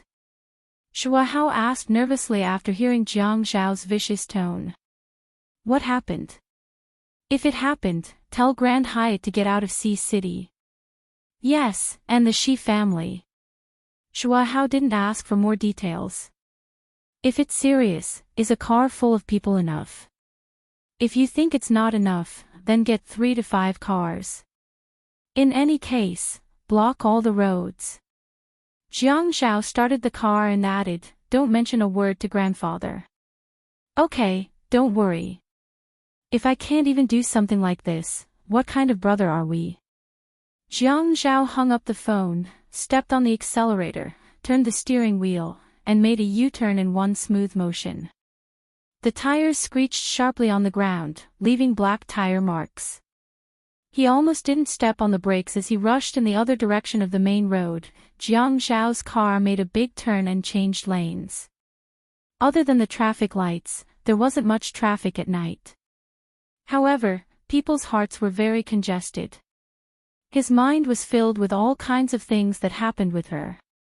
When they met again, he asked her about the blood stains on the bed and she denied it.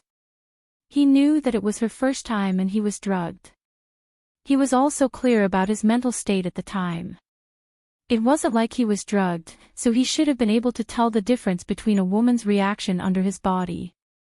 But she didn't admit it. He was angry because she didn't admit it. Her refusal to admit it meant that she didn't mind at all. Now, he still remembered her expression. She really didn't mind at all. That expression was like she was bitten by a cat or a dog. He was so angry that he wanted to drown her with alcohol. Later, when they were together, she was no different from the first time. He teased her that the quality of 300,000 yuan a night was too bad, but she still followed him and didn't explain. When he asked her, it was very smooth, but she was still so painful. Obviously, no man had touched her before. She just moaned and stiffened for a long time before she recovered. Sometimes, he felt that she was a mutant of women. How could a woman not care about her first time? The car was driving very fast. He felt that he was as crazy as he was when he just got his driver's license. He would race with his friends to see who could race faster. He would put his younger brother together to play with him. If he was scolded by his younger brother, it would be much lighter. He had been so insidious since he was a child. The people he met were also insidious. When he was a child, it was his elder brother, Jiang Rui. They played tricks on each other and often made trouble for each other. Later, it was his business rival. He didn't care too much about it. Life was just a matter of playing tricks on each other. Otherwise, it would be boring. But now, he had been so patient because of this woman. She didn't let him worry less. She couldn't even rest for a day. Whenever she was free, she would make trouble for him. The car was driving so fast. He felt that he was old because he hadn't driven so fast for many years. The car was so fast that everything flying by outside the window became a line with a light tail. Old. She was still so young, 19 years old. Xiun Wu, 20 years old. He held the steering wheel tightly, and even his chin was tightly pressed together. When his elder brother and sister-in-law were together, he even patted Jiang Rui's shoulder and said, "Brother, you're an old cow eating young grass." Jiang Rui even kicked him. He added, "But you're still strong despite your age." He was kicked again. Now, he had found someone younger than his sister-in-law. Damn it. Shouldn't the younger ones be more innocent? Didn't sister-in-law ask my brother to make decisions for her all the time? Didn't sister-in-law think for my brother all the time? Why was she so playful all the time? They both proposed. At that time, when sister-in-law proposed to my brother, Grandpa cried every time he talked about it. Why were they so affectionate? Why was there such a big difference in treatment between brothers? He was also proposing to a woman. How did it become a forced marriage? He forced her, but she didn't love him. Wasn't she ruining him? The car shot into the parking lot of Kaiyue. He slammed the door and went straight to the reception. Asking which room did the person who checked in with Xiyun was named stay. Who in High City didn't know the handsome and rich mayor like Jiang Zhao? What's more, when the mayor asked, it must be a big deal. But after checking the computer, there was no record of Xiun Wu checking into a room. It was very difficult. At this time, the sound of high-powered trucks' accelerators rushed in one after another. Even the receptionist couldn't help but look outside. The cars outside stopped one after another, followed by the sound of orderly footsteps. It wasn't messy, but it was loud. Military boots were always so strong and powerful. A security guard ran in. The marble floor was polished like a mirror, and it was a little slippery when he ran too fast. The security guard tried hard to stop and almost fell. He held onto the marble counter and said to Miss in a panic, "Hurry up and find the manager. This is bad. There are 5 military trucks, and there are dozens of soldiers in each truck. Did something happen to our Kaiwe? Jiang Zhao said coldly to Miss in front of the receptionist, "Give me the CCTV footage. Also get me all the IDs of the people who checked in between 9 p.m. and 10 p.m. Zhua Hao was wearing a simple military uniform and walked over. He greeted Jiang Zhao, "Brother." Miss in front of the receptionist was still obsessed with another handsome man. But when she saw the lieutenant colonel epaulette on Zhua Hao's shoulder and his cold face, she was so scared that she immediately listened to Jiang Zhao's words. When the military came to visit, it was different from the ordinary police. They had to show you their IDs. If you dared to say something sarcastic and talk about the law, sorry, those people in the trucks would stomp their feet in unison. Those who were fine would think that something had happened. Jiang Zhao went into the front desk and just looked at the CCTV footage.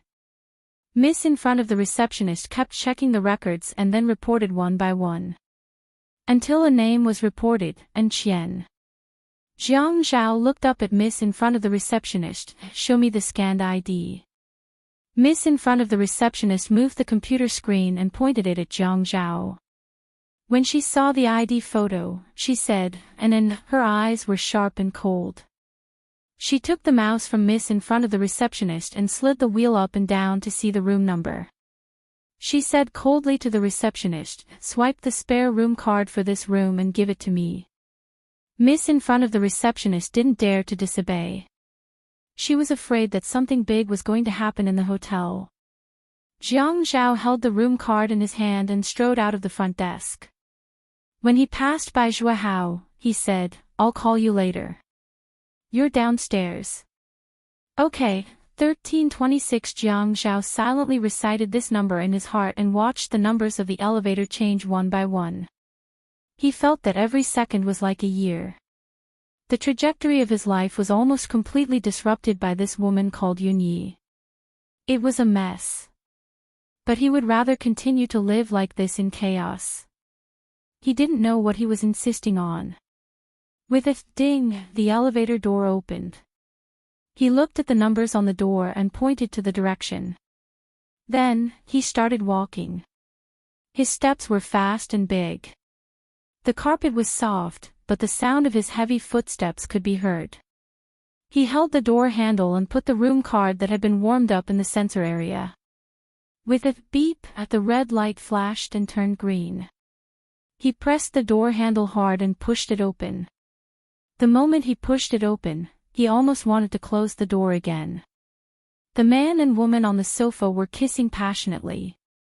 The woman's shoulder strap had slipped halfway, revealing half of her fair and round breasts. The woman's clothes had been pushed up by the man on top of her, revealing her graceful waist. The man's hand was caressing the woman's fair and tender legs. Jiang Zhao was a little embarrassed.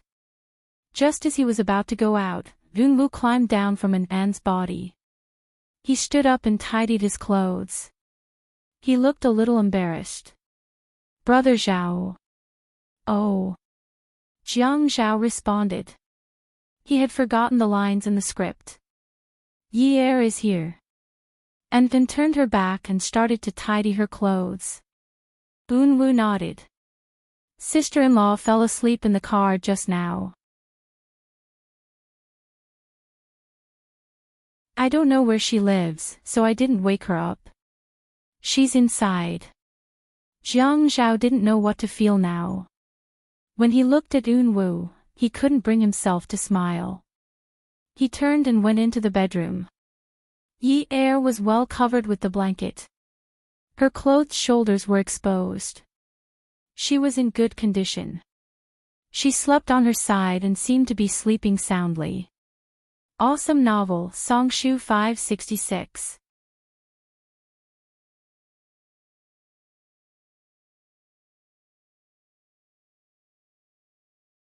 Chapter 502.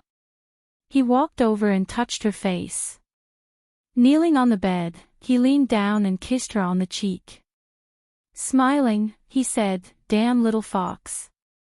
You scared your husband to death. You slept soundly." As if the person outside the bedroom wasn't there, he took Yi Er's bag from the bedside table and opened it. The phone inside was on, but there were already 3 digits of missed calls. Seeing these numbers, he knew that he was going crazy. He looked at the settings again and saw that it was silent. He threw the phone back into the bag and turned around to lie down. He was really exhausted. At this moment, he didn't want to go anywhere. He just wanted to hold her in his arms. Eunwoo stood outside the carved screen. Clenching his fists, he wanted to walk over. Anfin took his hand and patted it. She looked at him, frowned, and shook her head. Jiang Zhao also felt that there was someone outside. He pulled his arm out from under Yi Er's neck and walked outside to say to Eunwoo, "Eunwoo, your sister-in-law is sleeping soundly. I won't wake her up. We'll stay here tonight. Why don't you and Anfin get another room?" Eunwoo's heart was in turmoil. He couldn't speak. They're staying here tonight. What are they staying here for? What will they do? Anfin held Eunwoo's arm. She still looked a little shy. "It's okay, Brother Zhao. Eunwoo and I will go back to stay. We wanted to wait for sister-in-law to wake up or call you to pick us up. We'll get going first." "Okay. We'll have to trouble you then." Jiang Zhao smiled. When the two of them left the room, his smile disappeared completely. He called Zhua Hao and asked him to come up. Zhua Hao entered the room. Jiang Zhao carefully took out Yi Er's phone from her bag. "Go and compare my fingerprints. I'll give you mine and Yi Er's later. See who else has it besides ours." Zhua Hao found a slipper cover from the closet at the entrance and put the phone inside. Jiang Zhao didn't believe that Yi Er would mute her phone. She was different from other little girls. She was very vigilant and always worried if someone was looking for her or if there was good news about Yun Hongwei. She wouldn't miss a single message. How could someone who had her phone on 24 hours a day mute her phone before she got home? At this moment, Yi Er heard some movement. She softly said, rubbing her eyes. She saw Jiang Zhao and Zhua Hao standing in the room. Jiang Zhao then asked Zhua Hao to go back first. Yi Er saw that only Jiang Zhao was in the room. She mumbled, "Hubby, did you bring me to get a room?" Jiang Zhao sat by the bed and took off his shoes. He really didn't want to move today. The woman hugged him from behind.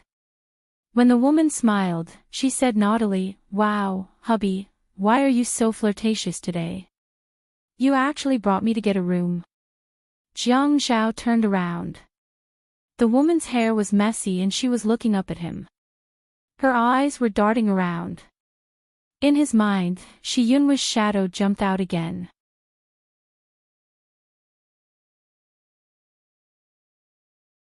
He lifted Yi Er's clothes and skirt and checked them up and down. There were no traces at all. He shook his head and felt that he was thinking too much. When he entered the room, he clearly saw Shi Yunwu and putting on a show of affection. He had caused such a big commotion just now. He wanted to vent his anger, but when he saw her looking at him like that, he couldn't vent his anger.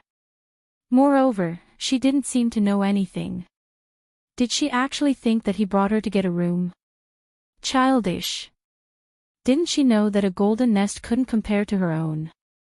But if he had really brought her to get a room, would she be so happy?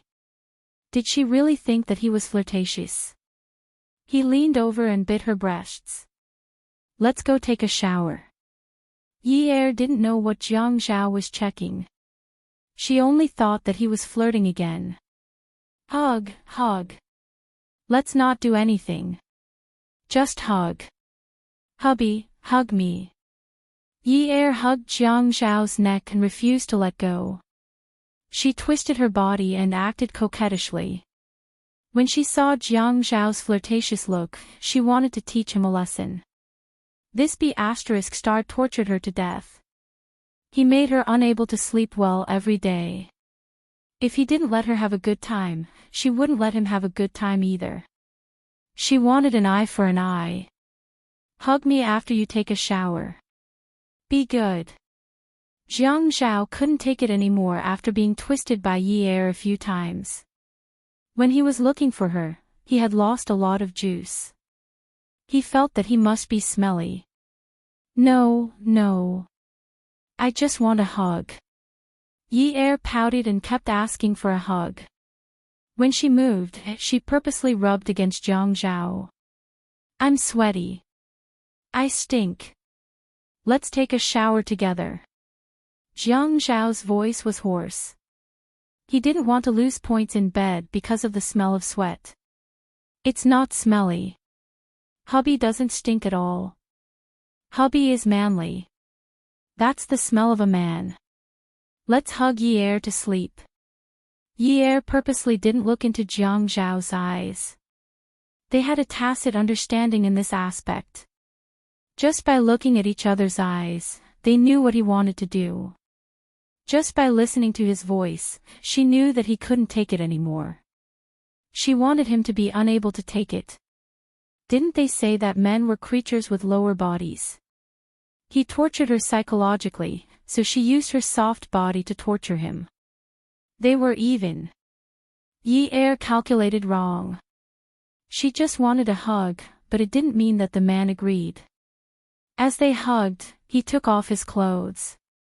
As they hugged, they started doing it naturally. She couldn't resist it. Yi Er came to a conclusion for herself. So women were creatures with lower bodies too. Otherwise, why would her stance be so weak? The hotel's bed sheets and blankets were all white and very eye-catching. Their first time was outside. They had never booked a room outside. It was obviously much more exciting.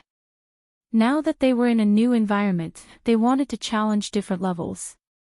Yi Er couldn't take it anymore. She started to regret that she couldn't resist the man's temptation. She started to regret that she had become a creature with lower bodies. She started to reflect on herself. Tomorrow, she was determined to be a pure and kind girl. She would abandon all her evil desires. She couldn't be a female hooligan in her thoughts. Yi Er was so angry that she couldn't catch her breath. Hey, it's okay. I just want a hug. You're going overboard. The man hugged the woman tightly and patted her butt. He smiled and said, sex starts from hugging. It's not like you don't know. Isn't it better to hug and do it? Won't it give you a sense of security? Bullshit. You're about to die. How can you feel safe? Have you ever seen someone who's about to see the king of hell feel safe? She was about to die because of him. You're about to see the king of hell. Yes. You're about to send me to the king of hell. Be good. That's to make your trip pleasant. Visit more. Later, I'll send you to the heavens to see the Queen Mother. Hubby, if I see the Queen Mother, I won't do it anymore. Otherwise, I'll be crippled. You won't be crippled. Sleep for a night and you'll still be a good man tomorrow. Yi Er was unconvinced. Her face flushed red. You're the good man. I'm not. I'm a beauty. I'm a beauty. Jiang Zhao saw that Yi Er was really unable to take it, so he slowed down. He held Yi Er's head and kissed her on the lips. Thank you for the compliment, wifey. But my beautiful wifey is a man on the inside. Yi Er was furious. Who would do it on the bed? Did he love her and say that his wife was a man? This was too hurtful to her pride. She wanted to resist passively and not cooperate with him anymore. She wanted to let him do whatever he wanted. But her body's reaction was too weak. Even when it was over, Yi Er still ignored Jiang Zhao. She was still angry. She was so angry that she was about to suffer internal injuries. People said that a woman would doll herself up for her lover. Her husband treated her as a man. This was too insulting. Jiang Zhao came out of the shower and pushed Yi Er. What's wrong? I don't want to talk to you. Let's go.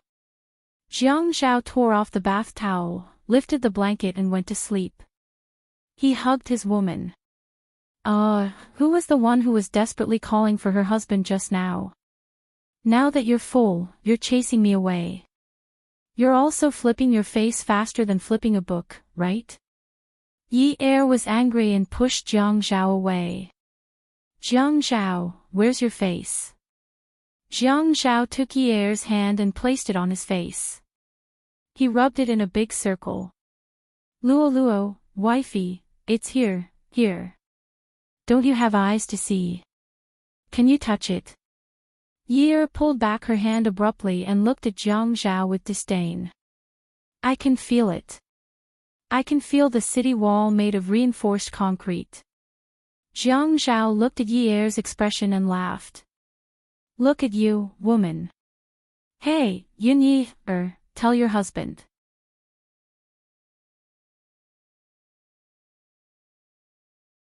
What exactly are you? Why do you have so many opinions about your husband? Didn't you say that I'm a little fox? You've already mutated.